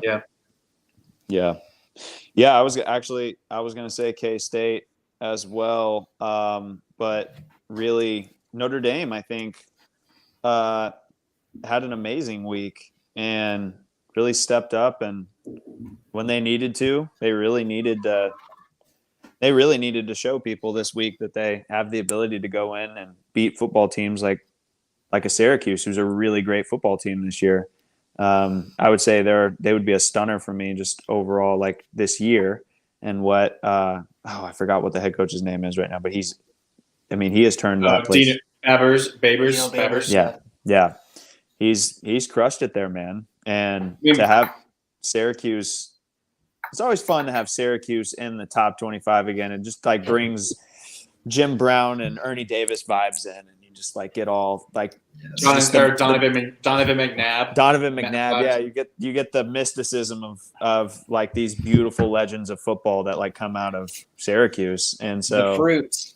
Yeah, the fruits. It's kind of crazy how Babers just had a really weird kind of career at Syracuse. He was not very good the first year or two, and then they won 10 games, I think, back in 2018 or 19. Then they fell back off a cliff for the past 2 or 3 years, and now they're doing really good again. So it's really. I think when you're at a place like Syracuse where it's a lot harder to get like really good talent. I think it takes a while. He's getting a lot more. He's given a lot longer of a leash, especially that. And that 10-win season definitely gave him some. And that he was a name that before this season I was hearing as potentially was squarely on the hot seat to begin the season. I think he's kind of. I don't know if you've seen that kid, their backup quarterback Del Rio. That is definitely the future of Syracuse football. He came out and balled against Notre Dame. But really quick before we go ahead and move on to meme team, Cam, what the way that running backs for Notre Dame have played this year, Logan Diggs, Audric Estime, and Chris Tyree, what do you see from them from a running back standpoint that's kind of impressed you? I would say overall, Notre Dame kind of creating that three-headed monster that they've started to develop, I feel like, with Estime, Diggs, and Tyree, and getting some other guys in the mix there as well. But there's definitely some consistency that they've been able to get out of those guys. And it just feels very unique because Notre Dame hasn't had a big 230-pound running back there. That's been the guy. Not even since the bus. Jonas Gray was 225 back in the day, so he's big. And then you had Julius Jones there back in the day, who was also a big. But Estime definitely has a presence and a size about him that is unique to Notre Dame football. I like seeing him continue to do, and Diggs, both of them kind of have just been. They've been stepping up, and it's been opening up the passing game for Notre Dame, which has really needed help and support. So I think overall, I've been really pleased with Notre Dame's just running game. I feel like when you have a Kyron Murray, I'm sorry, not Kyron Murray, Kyron Williams, who just is as talented as he is. You want to see somebody like that back in the picture, but really they're putting up the numbers that you need for an offense as far as a rushing attack goes to be effective. And I think as long as they continue to do that, and even in this week if they want to have a chance to beating Clemson this week, they got to establish their run game early and keep it consistent. And it's a perfect matchup. Clemson's not their run defense isn't anything it's decent, crazy, but it's not like it has been in the past. Exactly. So if they can just keep a consistent run game and really develop that rhythm again, and give Drew Pine the support that he needs to be creative, I feel like Drew gets more creative when he's got a running game that ultimately is able to kind of open things. I think Tommy does too, by the way. So I guess he used to think that as well when I was with him. So that's why I one-handed. So, yeah, I hope that answers that question. Oh, it does. I actually, guys, I got to jump here in 3 minutes. So when we get to the meme team, I can go first if you want. Okay. We'll get to that real quick. So let's just do that, and then. And before you go, Cam, we do want to get your pick for the Clemson game as well. Yeah, of course. Okay. And then if you want, obviously afterwards, I guess Ryan can send you all the other pick'ems. If you want to tell me which teams you pick from the pick'ems. Yeah, and we can include you because we're including all of our guests just to see who does the best of all of our guests that we've had over the course of the year. Perfect. Real quick, do the meme team, and once we go through all of that, then just give us the Clemson. Okay. Pick. So the meme team's got to be Michigan State, right? It's got to be. I had that too. I will admit, I had that. Yeah, guys. I let's just leave it as a meme. I don't really have any commentary on what to say with those guys. Interesting stuff. Was it a scuffle or was it more of a? Let's just call it a scuffle. Let's just call it a scuffle. It looks like he got jumped. Yeah, it looks pretty intense. It looked like it was more than a scuffle. Yeah, it was more than it needed to be. That's for sure. I was getting Myles Garrett vibes with that dude swinging his helmet at the one player. Yeah, that's very tossing scary. around. You got to be Yeah, careful. so- All that stuff is just like this. Some heated. You don't want to be doing stupid. You never had stuff anything with like those. It really heated did- when Notre Dame played Michigan or Michigan State, like or a little USC. Yeah, no, we had some crazy stuff that like would go down occasionally, and even like in practices that would go down. So like, Cam, you talking trash over there, man? You saying something over to the Spartans or Wolverines? I was never much of a I was good at talking to trash talkers because I was pretty unaffected by them. Like, so I had my own way of talking that was more. I mean, I was a philosophy major at Notre Dame, guys. So like, I trash talking is not necessarily my forte. You'd be like, what is trash talking? Yeah, To exactly. them instead. Exactly. Yeah. All I was right. like, so my That's pick, awesome. yeah, my pick for the game, I'm gonna go with Notre Dame. Like, Have to. yeah, we got to. And like I said, yeah, if I feel like their defense does what I feel like they can do at home, and really get like they've got to win at home and show people that they can, like the crowd can get into this. And I think they're coming off a really great win with Syracuse, who's a good football team who they like. I think that's the boost that they needed to come into a game like Clemson to make this like actually something that people are talking about now. And I think I think these two teams are super evenly matched talented wise. And like statistically speaking across the board, like this is a great matchup of college football, like going on Saturday. This is going to be fun college football in South Bend. It's going to be classic. I think it's going to be a close game. And I think Notre Dame pulls it out at the end and like upsets Clemson's playoff hopes. And So what's that would the make, score prediction? make me happy. I'm going to go 33-27. Notre Dame wins. Ooh, 33, 6-point 27. victory. I like Okay. that. I like that. I like it. Okay, well, we really appreciate you coming on the show, Cam. Yeah, thanks a lot, Cam. Really do. That was fun, man. That was fun. Yeah. And obviously, good luck to both Notre Dame and in everything else that you're doing. I'm Same. sure Ryan will let us know what the rest of your pick'ems are once you pop them over to him. Perfect. But yeah, we really appreciate it, and we're glad to have you on, and hope we can have you on again. Yeah, man. Sometime again soon. Feature. Yeah, I enjoyed it. Thank you. Connor, Appreciate Lucas, it. Brian. Yep. Blessings to you Thanks, guys. man. Peace. Yeah. Have a good day, man. Awesome. What a guy. That was cool. Yeah. What's up, Josh? I didn't want to say anything since he came in here while he was talking. So I feel bad that I didn't say hi to Phil when he was here earlier. But glad you could join us, Josh. All right, let's move on. My meme team all right. of the week. Now that we can get on with the regular scheduled program. Now back to our regularly scheduled programming. That's going to 2 hours. So It's going to be that's over what 2.5 I'm at trying this to, rate. Trying to go. So my meme team of the week is actually going to be Penn State, and the reason for that is they were actually only down 2 points with 9 minutes left in the game, and they ended up losing by 13. They ended up losing by 13. They out yarded, I guess is the word you could say. Outgained. There you go. Ohio State. Ohio State by 30 yards, which is actually really impressive, especially with how good Ohio State's offense is.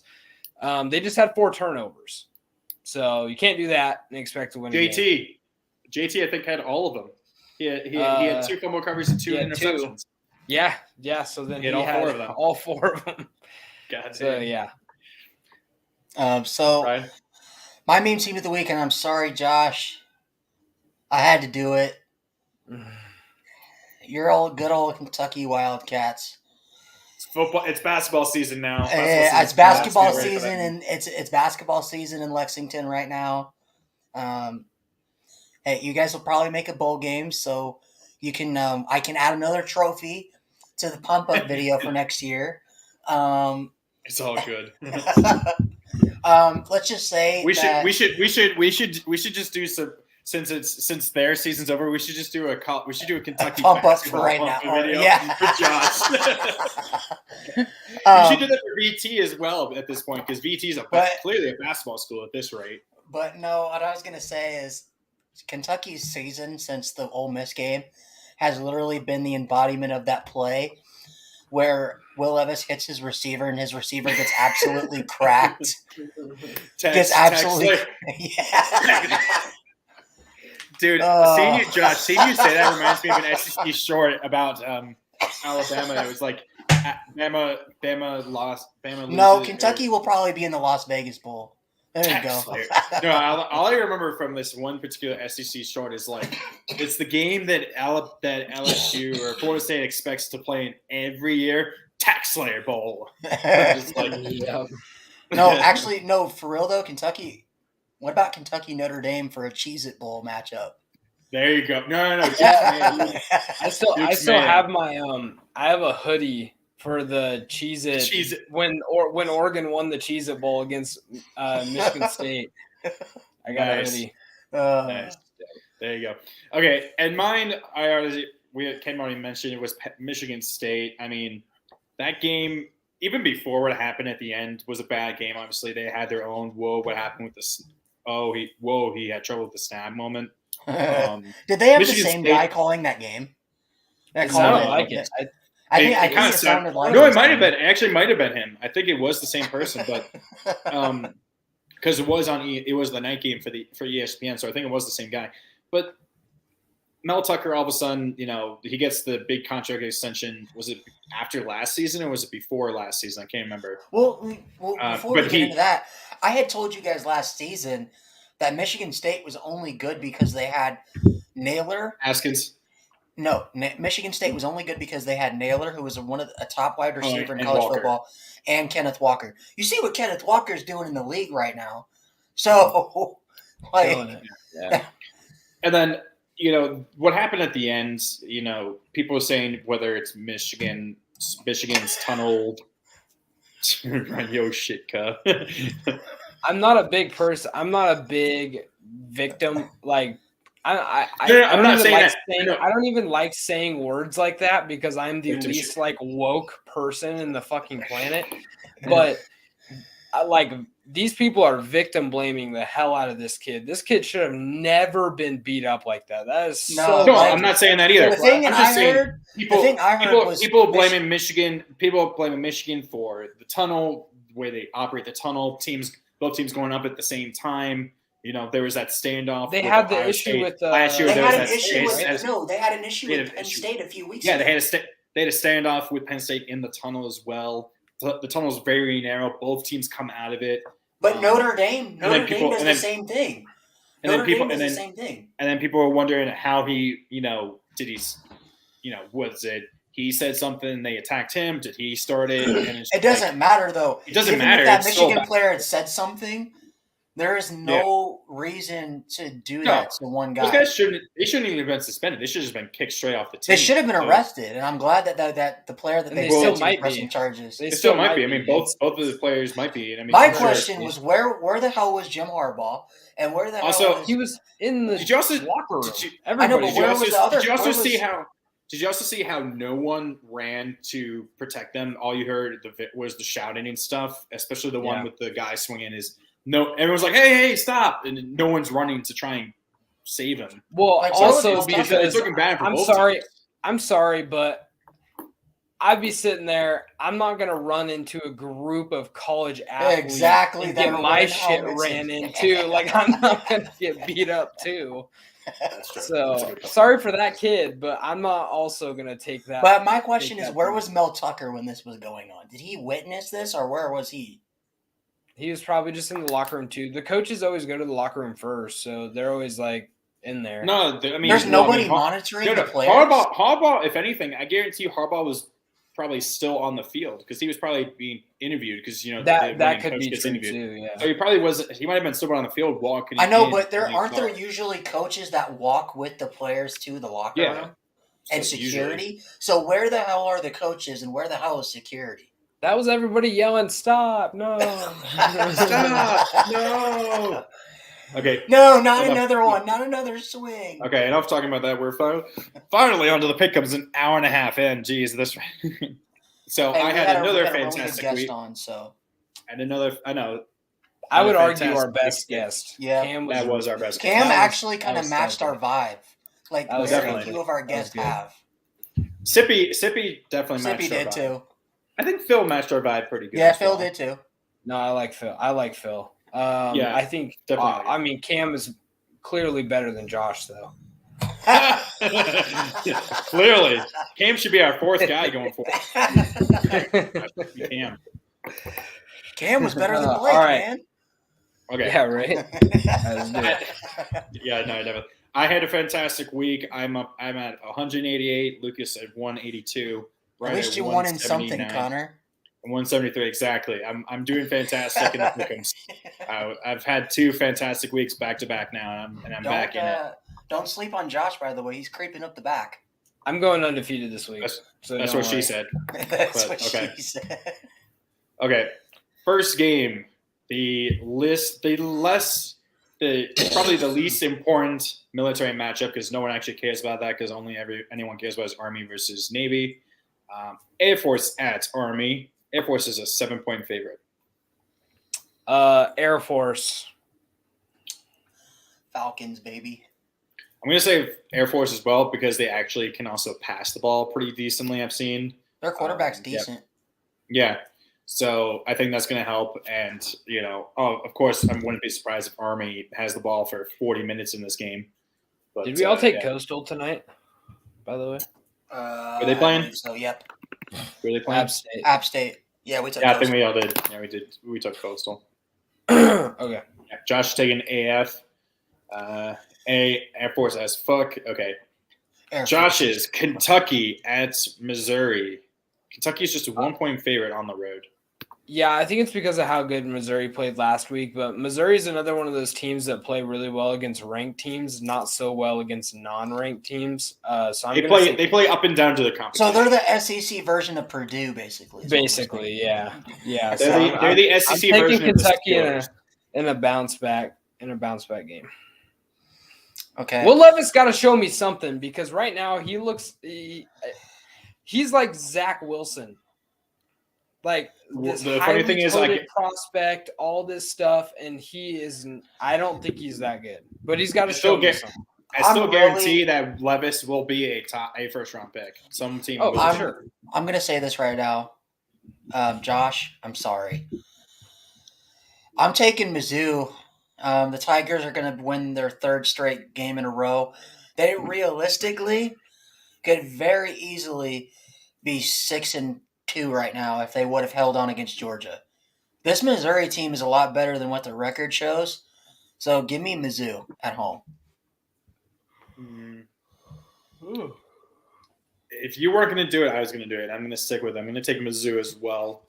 I think it's a close win, but Yeah, Levis has just been – his draft stock has got to be plummeting.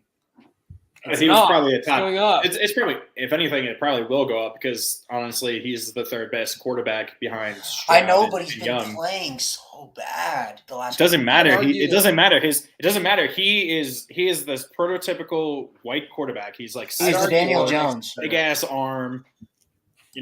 So yeah, that's how it is. Okay, Minnesota at Nebraska. Minnesota's a 16-point favorite. Minnesota wins this one easily. Row the boat. Go Minnesota. Yeah, row the boat. Go Gophers. Row the boat. Yep. If Casey Thompson was playing, then maybe I'd give Nebraska a chance. I thought. Oh about yeah, that didn't he too. get injured? I Yeah. saw him go out with. He was the coldest. And their team. backup quarterback is terrible. Yeah, he's Okay, really gotcha. bad. Okay. Yeah, Josh is like, Jesus, 16 points. Yeah, that's a pretty big margin right there for that. So he's taking Minnesota as well. Iowa at Purdue. Purdue is a 3.5-point favorite. Yeah, I'm gonna. Take Iowa, I think, Purdue. finally scored more than 20-something points this past week. Didn't they score like I'm gonna 30-something? take. I'm gonna take Purdue at home. Yeah, give me the Boilermakers. Give me the Fighting Drew Breeses. Sure. Go Purdue. Okay. UNLV at San Diego State. Will Connor stick with his San Diego State team of the past? Well, they're not as good as they were last year. They They don't my have the feelings. God Matariza. Oh wait, I was They about hurt to my say feelings that. after I was about to say that, but then I stopped myself because of what happened. So It should the rankings right now should be Connor should be at 187 and I should be at 184. But San Diego State blew a 28-17 lead and hurt my feelings against last week. Fresno State. But I am still going to take them in this one because every time I pick UNLV, they get blown out. Wait, Fresno came back and won? Yeah. Did I really hope I didn't do that wrong then. You put the I think Was I think I assumed that they were gonna lose, so I gave us all a point. I gave whoever took San Diego State and gave them a point. But I'll go check that in a little bit. But I'll take. does that mean did I take San Diego? Or did I take Fresno? I don't remember. I'll have to go look at it. I think you guys all took Fresno, and I took Fresno. I know that. So then that means you got it right because we all got the point then, and he didn't. If San Diego State hadn't blown the lead, UNLV. I'm going to take UNLV. I'll go with.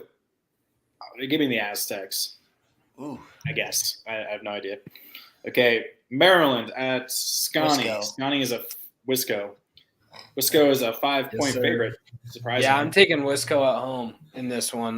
Their run game is really, really getting together, and I think they get it done. Oh man, I'm gonna take the Fighting. Damn it! Who played for Maryland? Stephon Diggs. Stephon Diggs. Stephon Diggs, Vernon Davis, Sean Merriman. Chig Okonkwo. Oh yeah, I remember him. He got he's a tight end at Titans. Yeah, Chig Okonkwo. Okay. Right. You taking Wisco? Yeah. I'm taking Maryland. Okay. Lucas took you're taking Wisco. Maryland? Yep. Oh, here's this guy came in, unfortunately. Cam's no longer here. Cam was at the game behind the USC band when Hamill came off. It was a fun night for me as an Irish fan. That's really cool, Walter. Glad you came in here and share that story. We had some new people in for this, so it was pretty cool. Yeah, definitely. Okay, so Tua Tagovailoa is expected to return. I think that's going to be a big boost for Maryland. So I'm going to go with Maryland, and they'll move to 7-2, and I'll be calling for them to be ranked, potentially. The Terps. The Terps. I mean, Tualia. The best team in the state of Maryland. Well, I mean, there's only Navy, and Navy sucks. They're like 3-5, so yeah, definitely. Maryland's better than the Baltimore Ravens. They have a better record. So. They have a better record, I'll say that. Florida at Texas A&M. Texas A&M's 3.5-point favorite. I don't trust either of these teams. I'm just going to say straight up. I'm taking the Gators. They actually looked decent against Georgia last week until the end of the game. So I'm going to take AR-15 and the Gators. Wow. So you have the Aggies starting off 3-6 after the number one class in the history of college football. Yep. How much longer until Jimbo gets fired after this game? Because guess what? Whenever they can find $95 million. I was gonna say whenever they can get enough to buy him out. I don't know. I mean, and then VT will be like, "Fuck it, we'll take him." It'll be like a Charlie Weiss situation with Notre Dame, where they'll fire him and they'll pay. Notre Dame was still paying Charlie Weiss till 2018, so. Jeez. It's like Bobby Bonilla Day, except for college head coaches. Gotcha. But yes, where he gets paid. Give me the Gators to chomp the Aggies to 3-6. Yeah, I'll take Florida as well, and I think Josh kids, takes Florida as well. Recruits, if you ever watch this, which probably not, half of them got suspended. This is a reason why you don't go to places that pay you to play. because this is what Or happens. if you do get suspended, now you have racks and you're not even playing football. You don't care. Oh man. Okay. Best job in the world is being a fired head coach because you're still bringing us true. I mean, Matt Rule, he's going to be getting he still is owed like $40-something million by the Panthers, and they have to pay him. So he doesn't have a job, and he's going to be kept paying by them for the next 3-4 years. He's going to come back and be a good college coach. He might even take that Auburn job. Come be an OC at Notre Dame. No, dude, he should take that Auburn job. No, he goes to exactly. He goes to Auburn. He leads them to a national championship within 2 or 3 years. I'm calling it right here and now. I can see it. That's just what's. Now watch Brian Harsin. He turned Temple and Baylor around. And Brian Harsin will go to UCF, go 12-0, and claim another national title. No, claim another national title. They go to Nebraska. Okay. So Marshall at Old Dominion. Marshall's a 3-point favorite on the road. Who did I take in this one? I took Marshall in this one. Their running back is one of the best running backs in the country, and he's really under the radar guy. Pretty sure he was a 5-star recruit running back. You'll be able to watch it back. He had to leave. Yeah, you can watch it back. He was on the first for the first hour and a half or so. If you want to go back once we're done on YouTube, if you want to go back and watch the whole thing, you'll be able to see him. But he had to leave. He had something he had to take care of. Sorry, I didn't even know. Kalen Laborn, he's one of the best running backs in college football. He killed right Notre Dame. Obviously, Notre Dame knows all about him. He was the guy doing this in the stands on our home turf, doing that. Yeah. But anyway, yeah, I want to take Marshall, but I'm going to go Old Dominion because for whatever reason, Monarch Blue just scares away teams when they come to play at ODU. It happened against Coast, or no, it didn't happen against Coast. It happened against VT, and there was another good team that they beat at home. I believe it was Georgia. Oh, they beat Coastal. Yeah, they beat Coastal. They beat Coastal, but they beat them on the road. They beat Coastal. But anyway, this game is between two of the best teams in the state of Virginia. So I'm going to take ODU. Marshall's in West Virginia, dingus. Okay, I did. You can add him to Virginia for how bad the football has been. That's true. So Virginia's Virginia. Virginia. Okay, it's just Carolina's Carolina. It's all the same shit. Give me the fighting Matthew McConaughey's. Give me the fighting Matthew McConaughey's. Give me the Thunder and Herd. They are Marshall. Especially because I'm going to Huntington for a date next Thursday. So I'm going to hope for some good. My boy Connor got a date. Vibes there. Yep. He's going to be Thunder in that herd.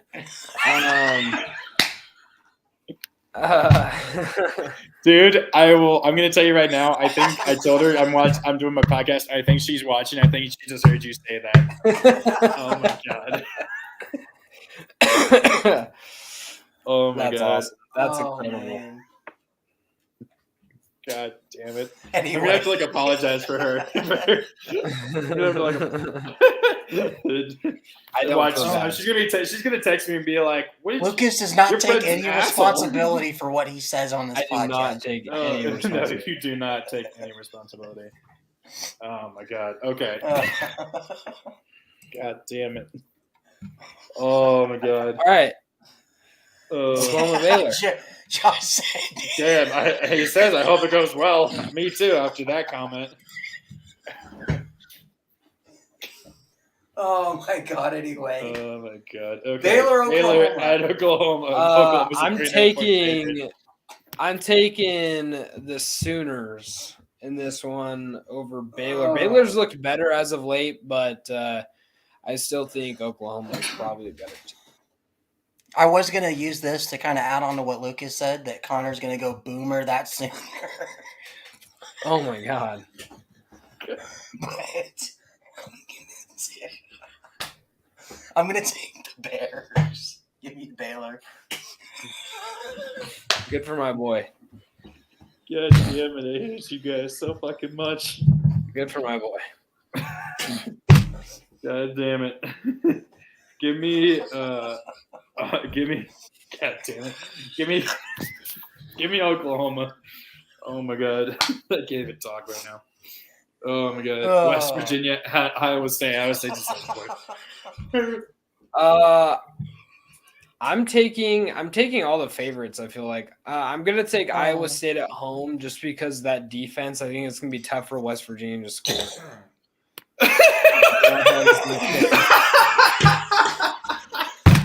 Classic.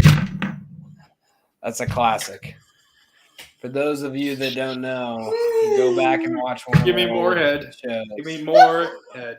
How did that work out for you, Lucas? Did you Ryan's get in fucking trouble for that? dying right now. Oh my god. I did actually. My fiance that I'm with right now, have a baby with, broke up with me because of that. She broke up with you about that? Really? Yes. Oh no! Yes, How long? Oh, How long did the no. breakup last? Jeez. Like that was last year. It was like 2 or 3 months or something like that. Yeah. That was last year. Oh. Yeah. Right? That was. Hey, so Yeah. therefore on this show, if we say Well, we a know. joke that is We know aimed that towards you any- aren't getting any more head. Obviously, in that relationship. Oh my! No, God. I wasn't. I continued to not. So get basically, any. what you're saying, Lucas.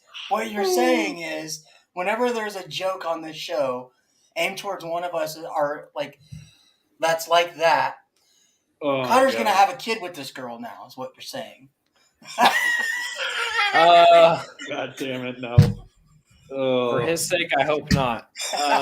My sake too. I hope not either, because I'm totally not ready for that. But anyway, give me Oh, the God. Cyclones. Give me the Cyclones. If this was at West Virginia, I'd take West Virginia, but it's not. Please So. tell me more. Oh my God. Okay. Washington State at Stanford. Washington State's a Wazoo's a 5-point favorite. I'm so fucking down. Yeah, go Cougs. I think their offense is going to be too good. All right, give me Wazoo. Wazoo. I think she stopped watching because now we went from 4 to 3 viewers. Maybe. She's going to text you, yeah, so the date's off. So if we we'll watch. We'll end up dating or something. We'll get engaged. It's just like I was like, okay, who can I have in my bridal party or as my groomsmen? She's like, as long as it's not those two assholes, Lucas and Ryan, that's fine Those with two me. ass clowns. You'll That's- see me pull up in a I'm carriage. taking UTSA. Yeah, give me the Roadrunners. Give me the Roadrunners. Meet me. Meet Me. me.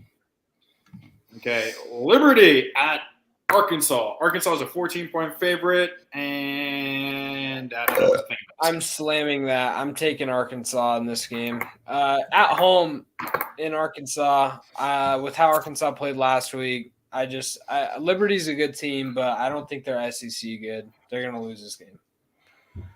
I'm going to stick with the boys. Give me the Fighting Hugh Freezes.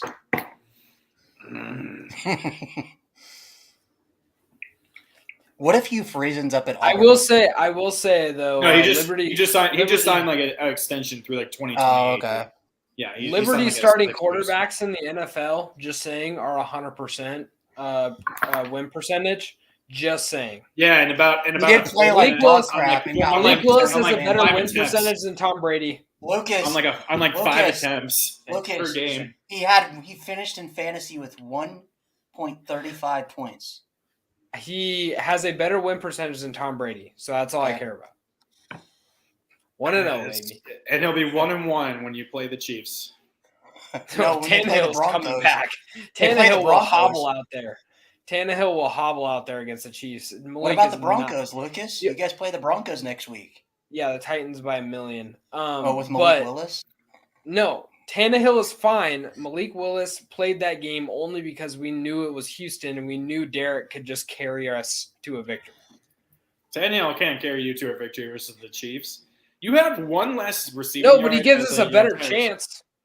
You literally have one less receiving yard for your entire receiving core than AJ Brown has by himself. But what's That's our fantastic. Yeah, and they're 7-0. So I know Lucas is missing AJ Brown so much. he is. Right. 5-2. Right. Okay, I'm gonna We got the take. best I'm gonna running back in football. We'll be all right. give me Will Pig Siri. Give me Arkansas. Oh, I didn't know that. I didn't know that's how you said Kenneth Walker, but okay. So South Alabama at Georgia Southern. South Alabama USA is a 4-point favorite on the road. Yeah, give me USA. USA. Give me South Alabama. Yeah, give me the South Alabama Jaguars. Connor's just skipping over me every pick now. Yeah, because you take way too fucking long. All right, Auburn Okay. and Mississippi State. I'm gonna take Miss State at home. Yeah, Are you taking those points? You taking the 12.5 points? Yeah, I can see that. Running up the score at the end. I'm going to take the Cowbells as well, but I think it's a close game. We've seen the last few weeks that teams that fire their head coach typically either have a close loss or win a game that they shouldn't the next week. Give me Mississippi State. So it's a clean sweep for them. Okay, here we go. Here's a boy. Houston at SMU. SMU is a 3-point favorite. If Preston Stone was playing, we'd be all hammering on SMU right now. Yeah, I didn't know that dude broke his collarbone, so I took SMU, but now I'm going to switch it to Houston because I didn't know that happened. So this game is on NFL Network, and I believe that Houston has a player in Case Keenum that is an NFL quarterback. Therefore, I am taking Houston in this game. That was dumb. Hey, you know what? Who cares? No, it's just like Ryan. You know what's weird is that Marshall always plays on the NFL Network, so I'm surprised they're not playing on the NFL Network. It's just like Ryan's just trying. It's just like Ryan is making up those weird reasons to explain why he's making that pick, just like Josh did for the Harris highlight show. Remember, he would always go on those weirdly long tangents to trying to explain a pick and stuff. To connect some stuff. It was Randy Gregory, right? That went to Houston? Randy Gregory? No, Ed Oliver. Ed Oliver. Oliver, that's right. I knew it He's was on your team. No, he's not. No, he's on the Bills. Sorry, he's on the Bills. I thought he was on. He's on my team. I'm a Bills fan. What are you talking about? Yeah, shut up.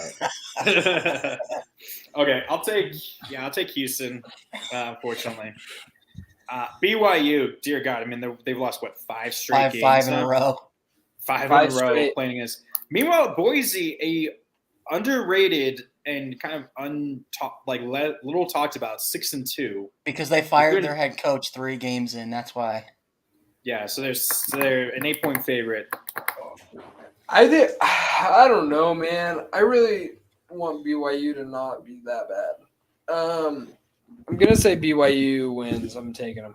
At this rate, they may not even make a bowl game. But give me Boise State, the Fighting Blue Turfs. Give me the Fighting Kellen Moores. The best offensive mind in the NFL. That is very true. Very true. One of, for sure. Okay.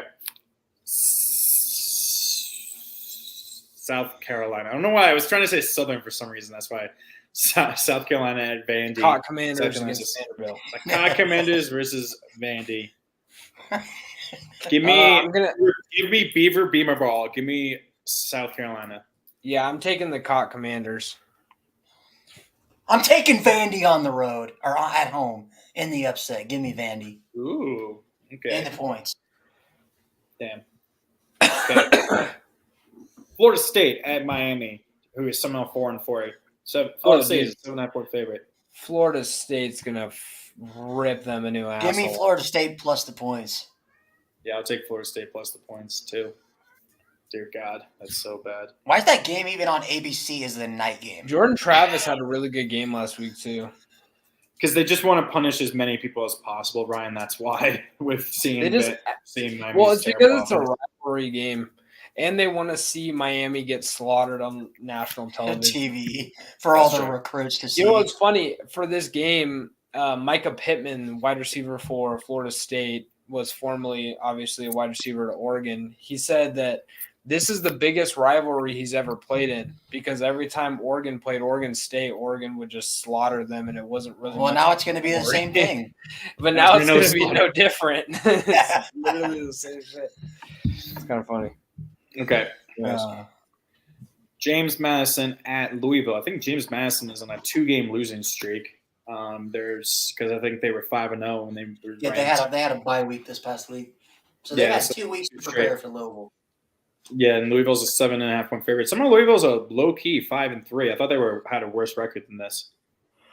I'm actually going to take Louisville. They played really well last week, and I really like JMU just because it's their first year, but they're not really playing for anything. So after losing 2 games, I just think they're going to kind of fall off, and Louisville's going to take over. We're past the 2-hour mark, guys. Let's go. I'd take Todd. I would take JMU if Todd Senatio was playing, but he's not. So give me the Cardinals. That freshman sucks too. So Yeah. The freshman quarterback. Yeah. Okay, yeah, give me the Fighting Lamar Jacksons. Go Louisville. Okay, number 25, UCF at Memphis. UCF is a 3.5-point favorite. Yeah, UCF wins this one. Yeah, give me the Knights. I think it's a close game, and this could be a trap game, but I'm going to take the Knights. Yeah, I'll take the Knights as well. Memphis is literally the Falcons of college football this year. Pretty much. Basically. Pretty much. Okay.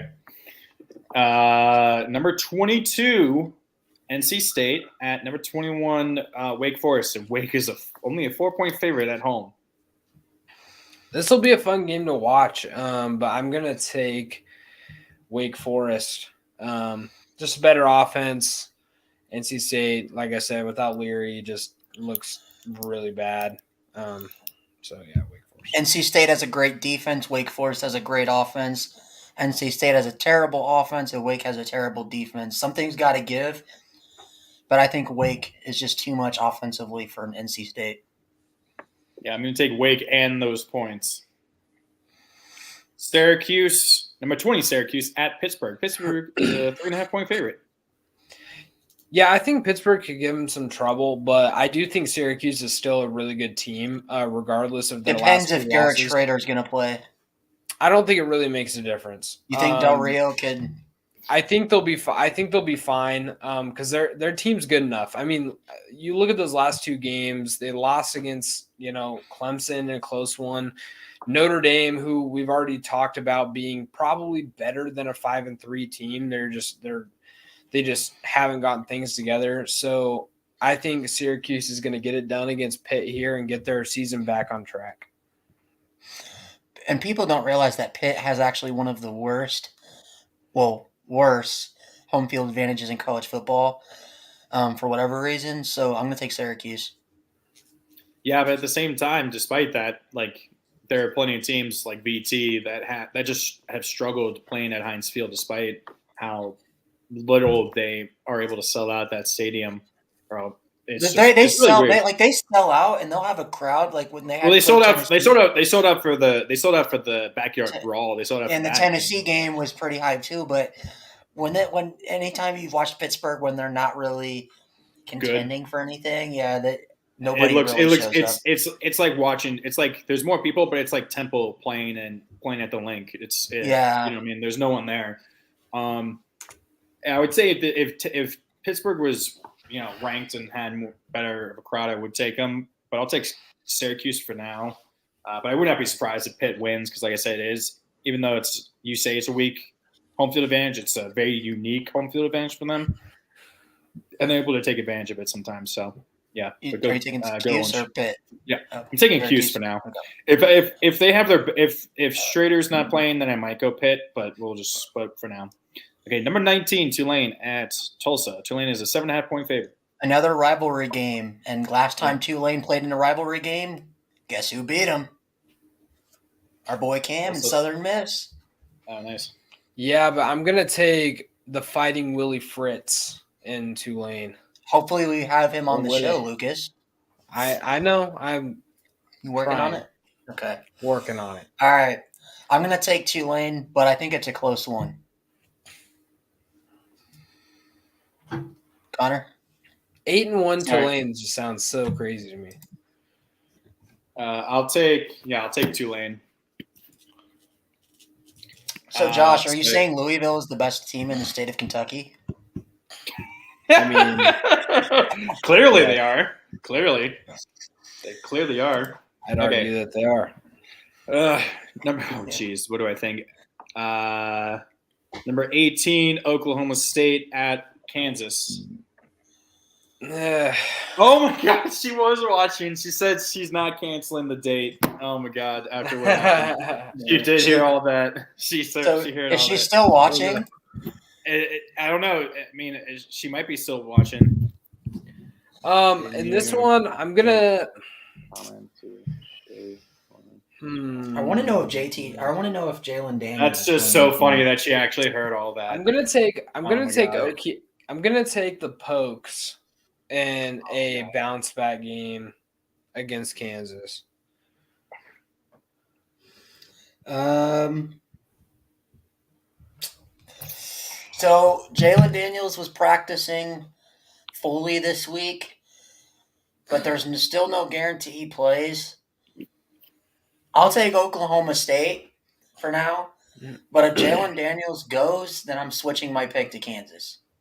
That's my exact thinking too. If he plays, then I'm switching it to Kansas. I think, especially after last week. He hasn't played in any of their losses, so this Kansas team is just different when they have Jalen Daniels. It just really is. Yeah, no, I really think that unfortunately hurt him, and I think if he was playing, he'd be up there as a Heisman contender. He was probably the number 1 or 2 Heisman contender up through those first 5 weeks with how good he was looking. Kansas. This year's Kansas is 2015 Oregon, where freaking we went 9-4 on the season. And all 4 of our losses, Vernon Adams was hurt, and all 9 of our wins, he was healthy. So, and wasn't he playing at a very high level too? As far as it is, there you go. That's her. Nice. We'll have to teach me everything about sport. We still got a few more picks, so we got a few more picks, so we'll see if I can get that canceled for you. No, fuck you, no. Damn you. Oh my God! So definitely I'll take Kansas I'll take Oklahoma State, but if he plays, then I'm definitely switching straight to Kansas. And I do hope that Jalen Daniels comes back for Kansas next year, because I would love to see Kansas with a really good recruiting class and him at leading the way. I think they could be pretty good competitively. I mean, they're decent. They're really good this year. So number 17, North Carolina at Virginia. Somehow, some way, Vegas thinks they're only a 7-point favorite versus probably the second worst offense in all of the ACC behind VT. So, yeah, I mean, I'm just going to say it straight away. I'm taking UNC, and I'm going to predict them to win by at least like 21. This game is going to be a heel stomp. Yeah, it's going to be a blowout. Absolutely. It's which sucks because Drake May is probably going to have another 5 or 6 touchdown performance, but he's not going to get any Heisman hype with that because it's a bad team. No, he will. But he's getting more than those who agree that North Carolina is a fraud and they have not played a single good team yet besides Notre Dame. Yes, I disagree. I think they're actually good. They'll get ran by Clemson when they play them in the ACC title. I don't think they will. I think they'll win the ACC title. Quit. Okay, so Michigan State at number 16, Illinois. Illinois is a 17-point favorite at home? Wow. Champagne is legit, man. Wow. Yeah, definitely taking Illinois. Are you taking them? I don't know. Yeah, I guess I'll give the points. I'll take the points in that one. All right, give me the Fighting Illini. The best team in the state of Illinois. Clearly, they're better than the Bears. Obviously, I'm sure they could beat the Bears at this rate. They probably would beat the Bears. So yeah, no, I'm taking Illinois, best defense in the entire country, at least statistically speaking. Michigan State, I think they're just going to continue after the whole thing that happened with them. I think it's just going to continue, and there's just going to be bad mojo around the whole team after what happened versus Michigan in the fight. So I think Illinois. I'm going to take Illinois and the points. Honestly, I'll do that. Number 15, Penn State at Indiana. Penn State is a 14-point favorite. Penn Clearly, State, they're going to. Clearly, they're going to lose to the best team in the state of Indiana. I'm just kidding. I'm not taking Indiana. I'm not taking Indiana. They're not the best team in Indiana. We all know Ball State is. Ball State is. It's definitely Ball State. Okay. Penn State wins this in the points. So you guys don't think we'll see another letdown with Penn State, Indiana, like we seen a couple years ago when Penn State was a top 10 team? No, because I think Penn State's actually good this year. Okay. Yeah, give me the Nittany Lions. I completely agree. Yeah, I'll take Penn State. Number 6, Alabama, only against a way too highly ranked number 10 LSU. Bama's a 13.5-point favorite. I think LSU should definitely be like 15 or 16 or something. They shouldn't be this highly ranked. I don't mind them at 10 just because they were an extra point away from just going to OT with Fresno State or Florida State. Well, you got Fresno State because they are the real FSU, but go ahead.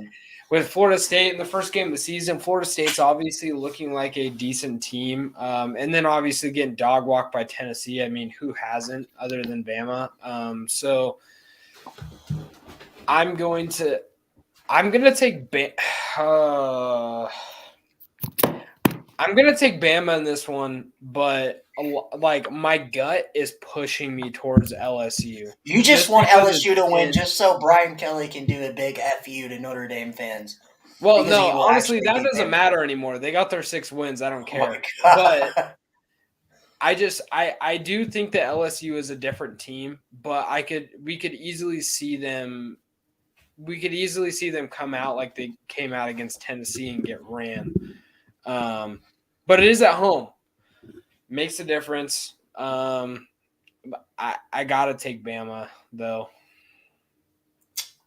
Yeah, give me Bama, and I think they win by 20 plus. I think this is another Tennessee. You're such a hater. No, man. Look at how Brian Kelly's teams have played against Bama. It doesn't end up well. So that's fair. And you already know Brian Kelly's game plan of this game is to not get dog walked by Alabama. So the only difference is that he never had a true home field advantage. He played him in neutral sites where Bama probably outnumbered. Alabama would never come to Notre Dame. You think they'd ever? I mean, they are in 2029, but Nick Saban's probably going to be retired by then. We hope. But I'll take Bama, but I think I'll take LSU with the points. So I'll take Bama to win, but I think it'll be 10 points maybe. You're giving LSU too much credit.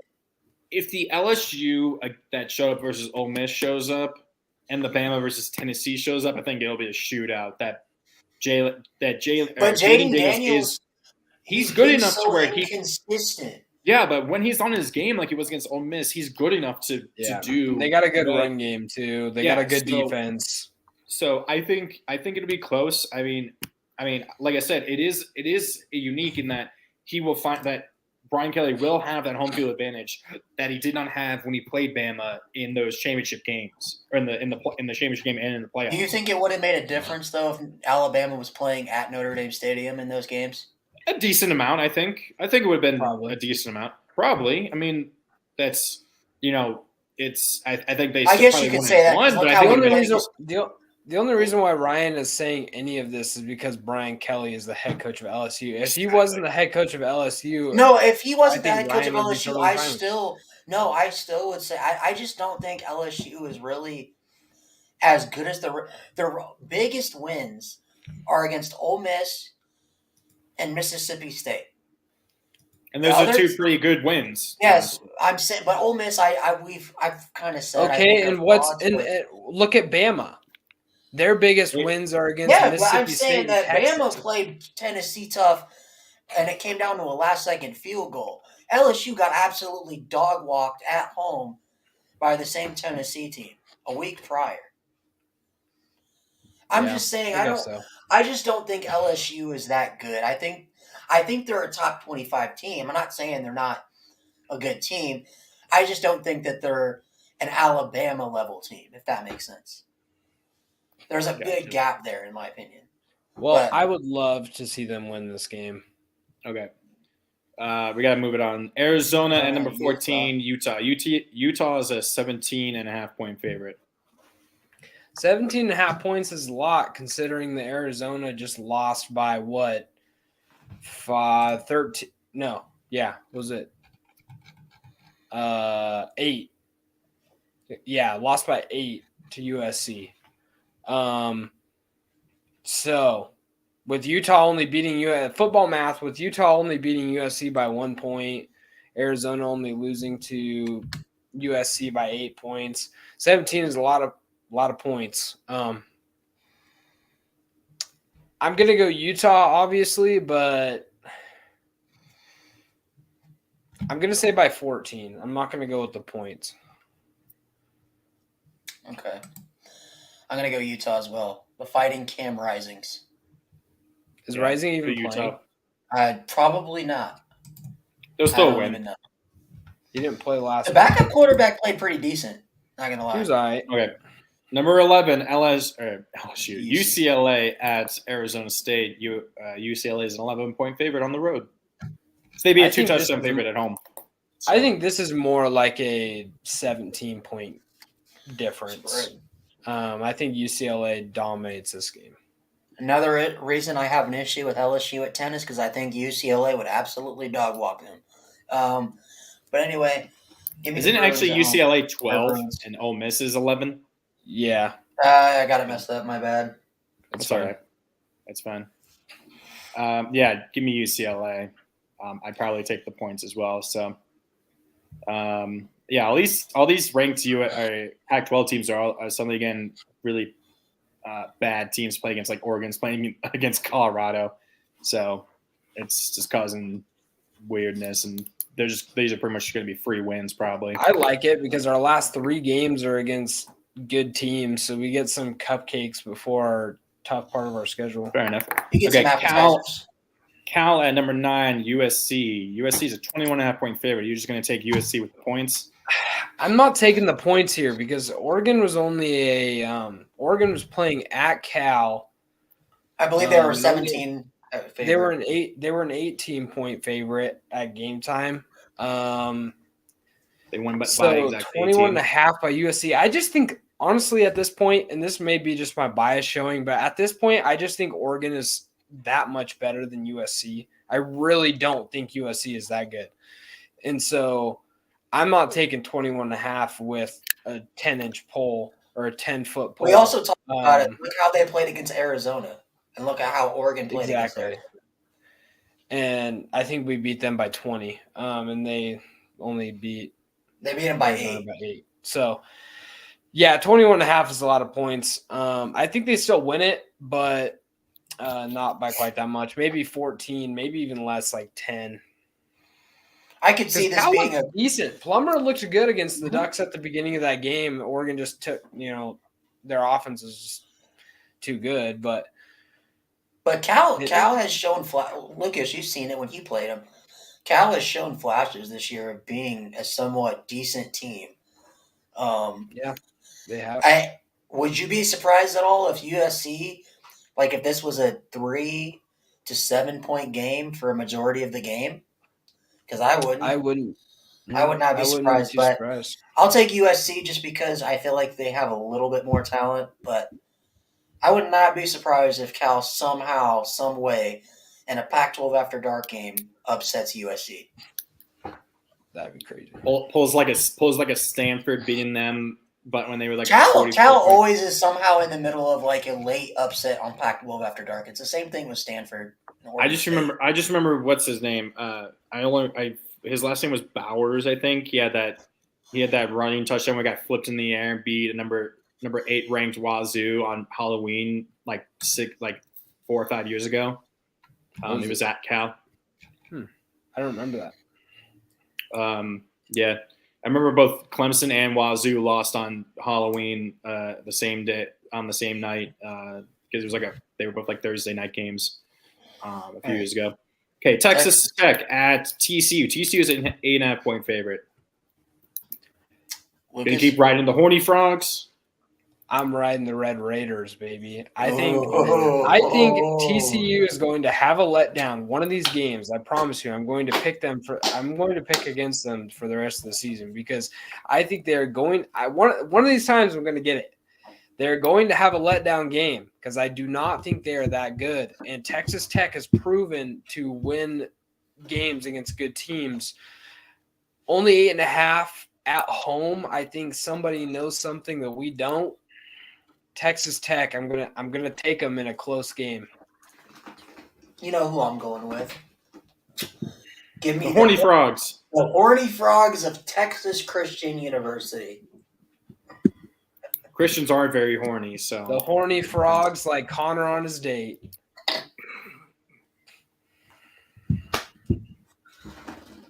God damn you all. Connor's going to be a Red Raider for his date.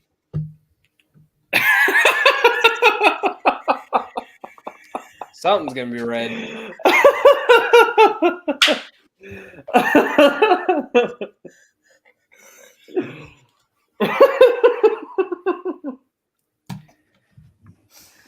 Anywho, oh my god. Oh my god. Oh, okay, next She's game. still here. Yeah, she's probably still here. She's probably heard all of that. Oh my left god. on red. Did you take TCU or Texas Tech? I haven't said. I mean, I want them to keep winning, but I'm kind of exactly in the same boat as Lucas. I do think eventually they're gonna have a letdown. I would love to see. They them have win a out, pretty easy schedule left now. They got through which their only makes it gauntlet even more already. which actually makes it more likely they're gonna have a letdown. Honestly, that's the ironic thing is they'll have a letdown against a team they shouldn't lose to, like a Texas Tech or Yeah, the or best West team Indies. left on their schedule. Let me like the best. I mean, is they Texas. almost lost to West Virginia. Like that, and West Virginia is terrible. They're So, the toughest games left on their schedule are Texas and Baylor after this game.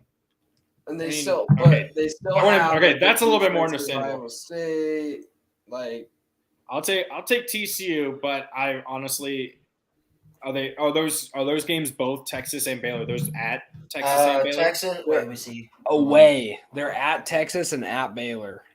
Oh, I'd be whenever they're taking. I'd probably take Texas in that straight up.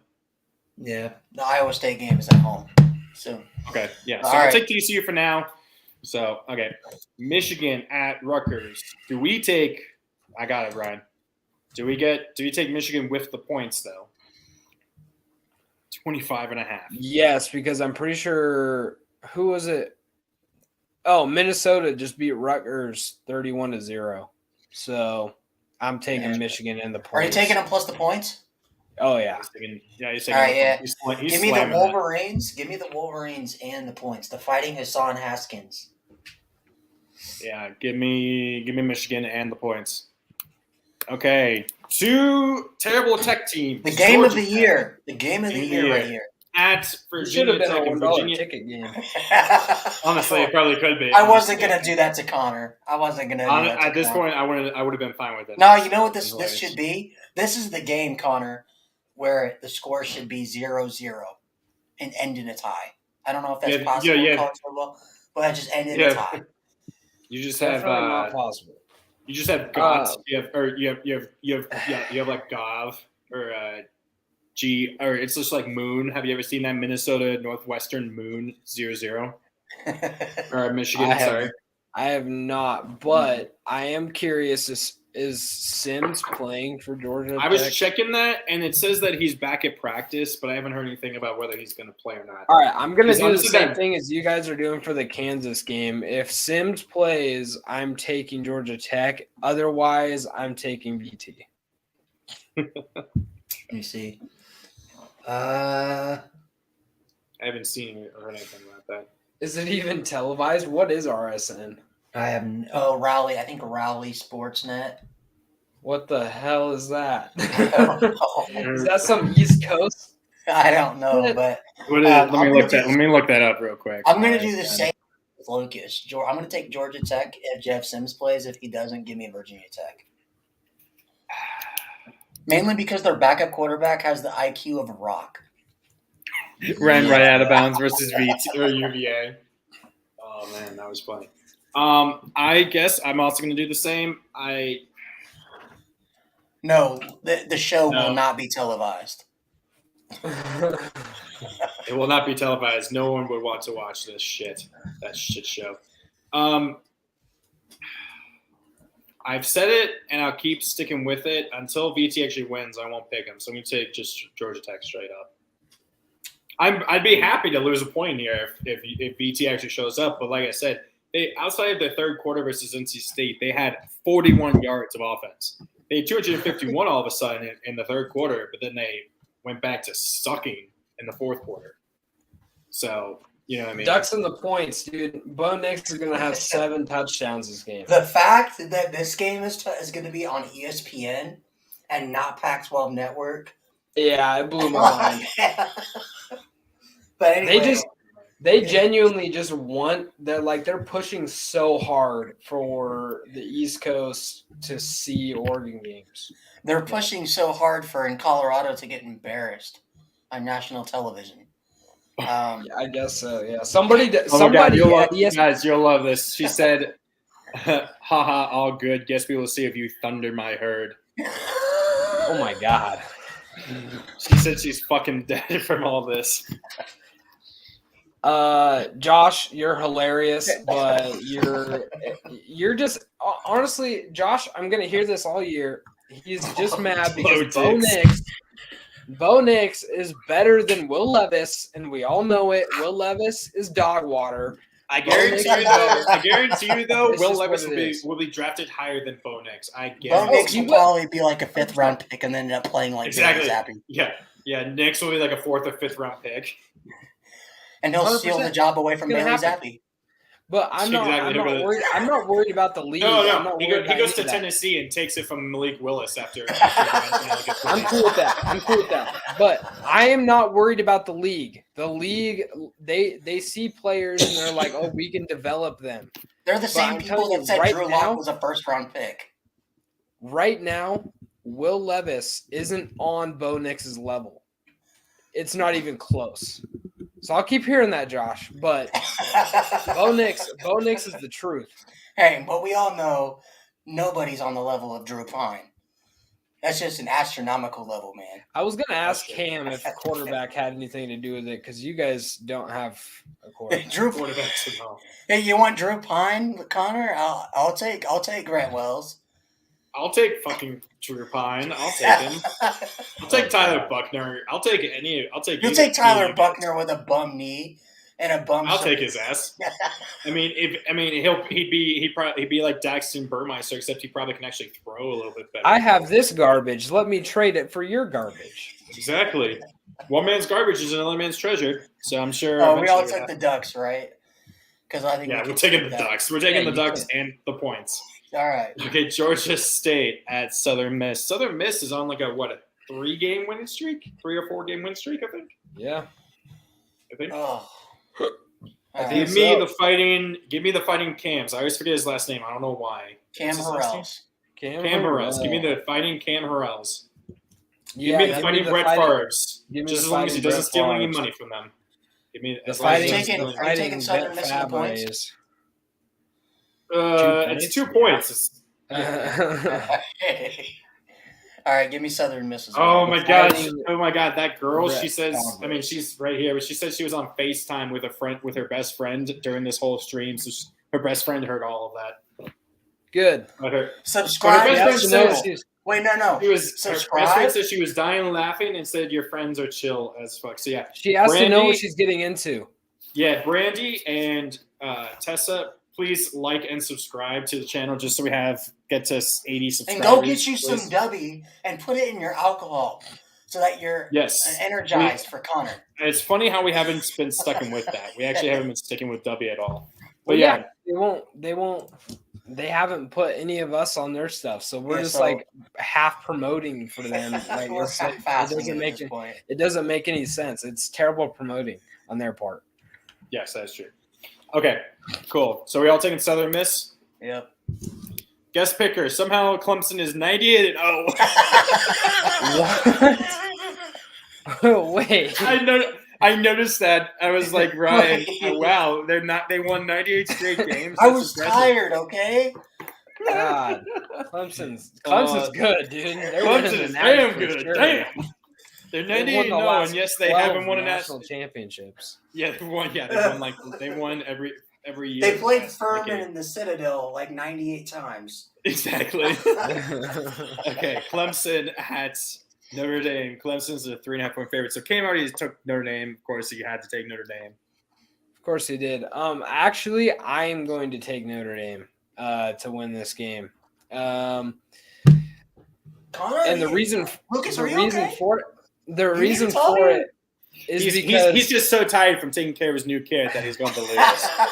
I really think that Clemson could lay an egg here at home for Notre Dame. This is one of those games where it's like Notre Dame just seems to show up in like big time games this year and then lay an egg in the bad ones, like in the games The they fact should that they win. played, So they played Syracuse, the best that anyone has played Syracuse. They played North Carolina, the best that anybody played them, and they played Ohio State better than anybody else has. It's just, it doesn't make sense. exactly. And so with that being said, I think Notre Dame is going to get it done late. And that's going to be huge for my Oregon Ducks because that means the ACC is eliminated from the college football playoff. You don't think a one-loss Clemson gets in still? Not with a loss this late in the season. Probably not. Okay. Connor? I agree that Clemson could drop this, and they haven't looked the best so far, which is why, and like I said, I think they shouldn't have been ranked 4. They should have been 5 behind Michigan.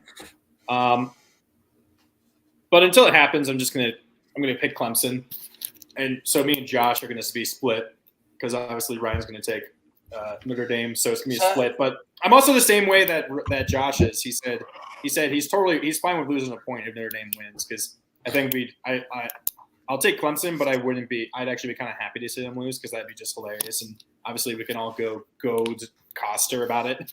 This would actually and Ryan can just gloat to No, Coster. I'm not even joking. If Marcus Freeman pulls this off, do you guys understand how big of a win this would mean for his career as a coach at Notre Dame? Yeah. Brian Kelly has. I guarantee you, if he pulls it off, you'll change the intro to him celebrating the win.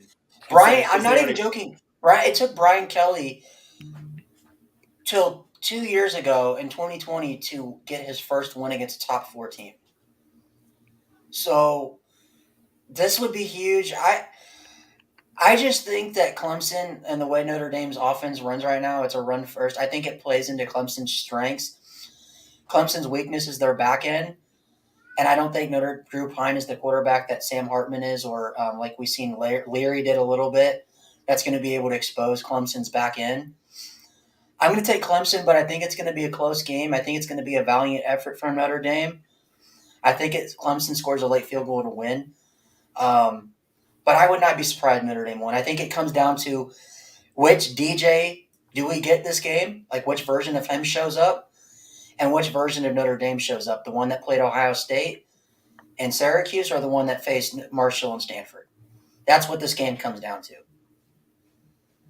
Yep. So, Okay, got it. And then the best game of the season. Apparently, this is now the most expensive ticket in all of college football history. The cheapest tickets for like $656. Before the season, it was under $200. So yeah. Didn't Lucas say that Tennessee? Let's move on. Didn't Lucas say that Tennessee was going to win the SEC this year? I'm pretty sure. Or at least win the SEC Probably. East.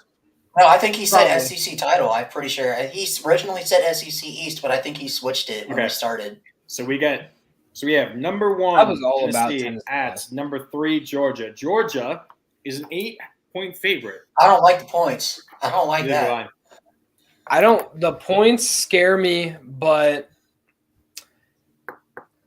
I love me some Rocky Top. Unfortunately, I'm gonna pick Georgia to win this game. And the reason being, it's mostly coming from an Oregon fan, because I need Georgia to just win out, run the table, give Alabama their second loss, keep Tennessee out of the SEC title game.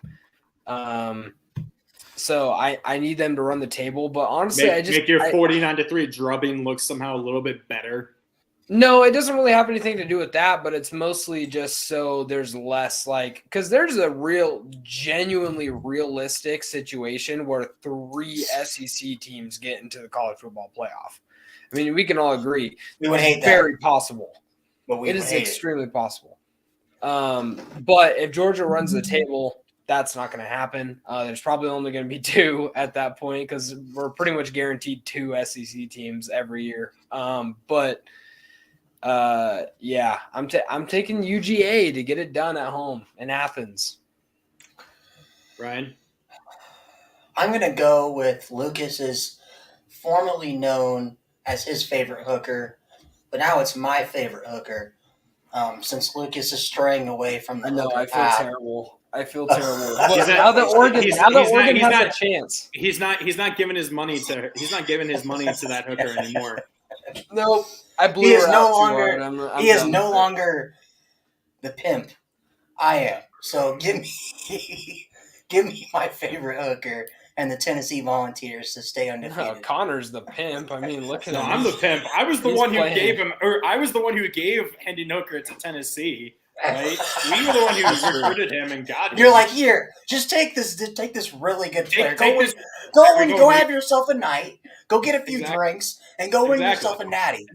And that's why, because I was the one who gave it to him, and the only way I'm going to have any happiness and satisfaction this season is to see him win the Heisman and win a national title, even if it is Tennessee, which that's kind of somewhat of a location geographical rival of VT, is because Tennessee's going to win. Tennessee, give me the fighting Hendon Hookers, give me the Jalen Hyatts.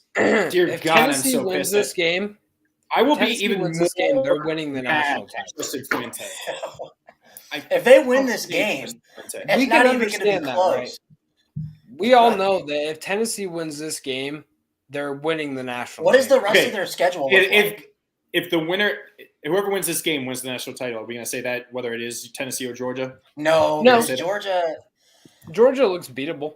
Yeah, I mean, so does Tennessee, but I'm just saying, Tennessee. late. Tennessee has shown Tennessee- a lot. The only Tennessee problem showed for a lot Tennessee less is cracks in the armor than Georgia. well, Tennessee has. also they have the worst pass defense in the entire Tennessee? entire power. They're always going to They have the worst. holes. They have Well, the because worst their pass offense defense in the scores so entire much. pass. Yeah, no, they have the worst pass defense in the entire Power Five. Okay, so Tennessee next week after this game, next week they have Missouri at home, then they're out on the road for South Carolina, and then they get Vanderbilt. If they win, they win out probably. I mean, Wait. dear God. Read what Josh said. Season ban Because they don't want him in the playoff. That's because true. of the that will McDonald's be. bags. They will be. They will be really, really weird. The Cam McDonald's bags. Yeah, give me the fighting Hendon Hookers, the best hooker in the entire country.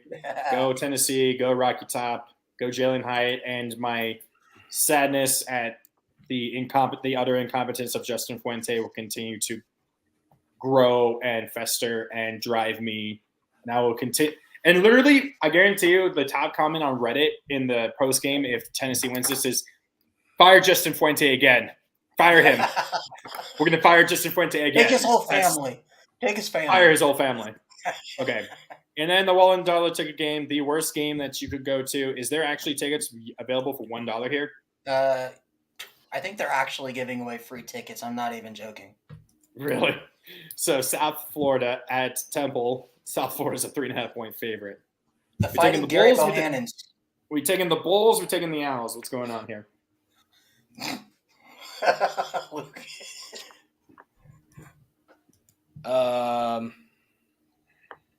Lucas, what are you doing? You need the Bulls or the Owls? I want to see. I'm actually really curious. So it Do you says really care about the $1 ticket tickets. game? It says tickets as low as $9 for this game on $10 ESPN. ticket game. The $10 ticket game. There's actually $2 tickets for the Marshall game. That's funny. I'm taking Temple in this one. UCF is really, really bad. So is Temple, but they're both. Yeah, I'll take Temple. Well, the fact that Temple, I mean, no offense, but Temple has a quarterback that got literally shot in the head. So, I mean. Huh? Wait, what? He did? What? DeJuan Mathis is their starting quarterback, remember? No, EJ Warner is their starting. I thought quarterback. DeJuan Mathis was still their starting quarterback. No, Oh, what happened? to Juan him? Mathis. I don't think he ever even started once. Yeah, he this did. He year. started one game this year. I Week know that one. for a fact. Yeah, week 1. Week 1. So And he got now shot. it's- So Mathis Yeah, got shot I'm in the pretty head? sure he got That's- shot in the head. That's the kid from Georgia, right? Yeah. But anyway, I'm I going to didn't take even know that. my boy Gary Bohannon in the South Florida Crazy. Bulls. God, Gary Bohannon's having a bad season. Give me Temple. The link will be somewhat ronking with the 3,000 people that will be there to watch the game. Have you ever The seen only how people empty that are going to stadium be can going to this game are the people that need food stamps. It's only going to be people that that be one going- guy. You see that one The guy? only people that's that would been be to, like, going there, the only 36 people that would be games? going there are Eagles fans that are sad that they don't have a home game because the Eagles are playing on the road at the Texans next week. Who do they play? Actually, no. Who do they play this week? They on the Eagles? road, or are they the Eagles? They Yeah. play the Texans tonight. Oh, tonight. Yeah. So it's just me. I got to Eagles set fans. my fantasy lineup. God dang it. How you guys' fantasies doing? I'm 4-4. Well, in sleeper, I'm 5 not and doing 3, very and I well. play that fucktard that is your friend. Macon, my friend. Yeah, I hate I'm that pissed. guy so much. He's Why such do a- you I'm pissed because I have 4 starters on bye weeks. Same That's here. why you I have that bench too. them. You cut Yeah, them but and then go get other you also- people. Also, Lucas, you screwed us. Hey, by only Brandy is by my giving us fiance's 4 bench name. players. You only gave us 4 benches. Yeah, Oh, Brandy, tough titty. gonna date. I'm watching Best you. friend of the woman, Connor's a date. P.S. I'm watching you. Thanks. It's a little creepy, Brandy, but thank you. Yeah, fantasy. Oh, you I'm guys on play thing. each other this week. Oh, yeah, me and Connor. Yeah, we're playing each Me other. and Yeah. Meanwhile, I have 3 teams that are either 6-2 or 7-1. I'm so out of the glad I 5 picked leagues. up Dante Foreman and Chuba Hubbard. I got both of them, man. I They're gonna be dropped going Chuba. off for me. Yeah, I picked him up. I dropped Chuba too because apparently he's hurt. So yeah. Well, he's playing this Okay. week. Yeah. But anyway, Okay. all right. So, you want to take us out, Connor? Jess, you better, or Tesla, you better watch out. Brandy's coming for me. So that has been the Week 0 podcast. This has probably been one of the most fun podcasts we've had in a long time. Shout out to Cam for coming on. Shout out to Cam for coming out. Shout out to Brandy and Tessa for dealing with our bullshit and our mischievousness.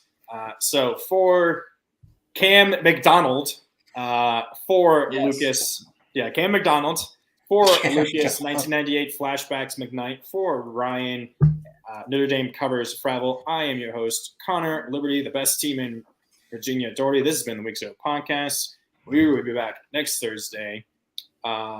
Actually, no. Actually, my date is actually next Thursday. My date with Tessa is next Thursday. So I may or may not be there. I have no idea. Priorities. Priorities, man. So Priorities. Lucas, you might be hosting. I have a baby and I'm on this podcast. Just saying. That's true. I mean, I've been doing this podcast for 2 years and everything for this damn show, and I got a 4-year-old. I don't want to hear Hey, it. I mean, we'll be figuring it out. I mean, there might be a chance where I might still be able to do it. I have no idea. Well, I'll let you guys know. Get All her right. on the pod behind you. Yeah, exactly. Oh, man. She's just there. Yeah, I mean, it's super awkward. But this has been the Week 0 podcast. We're out. We'll see you next week. Stay safe, stay sexy, and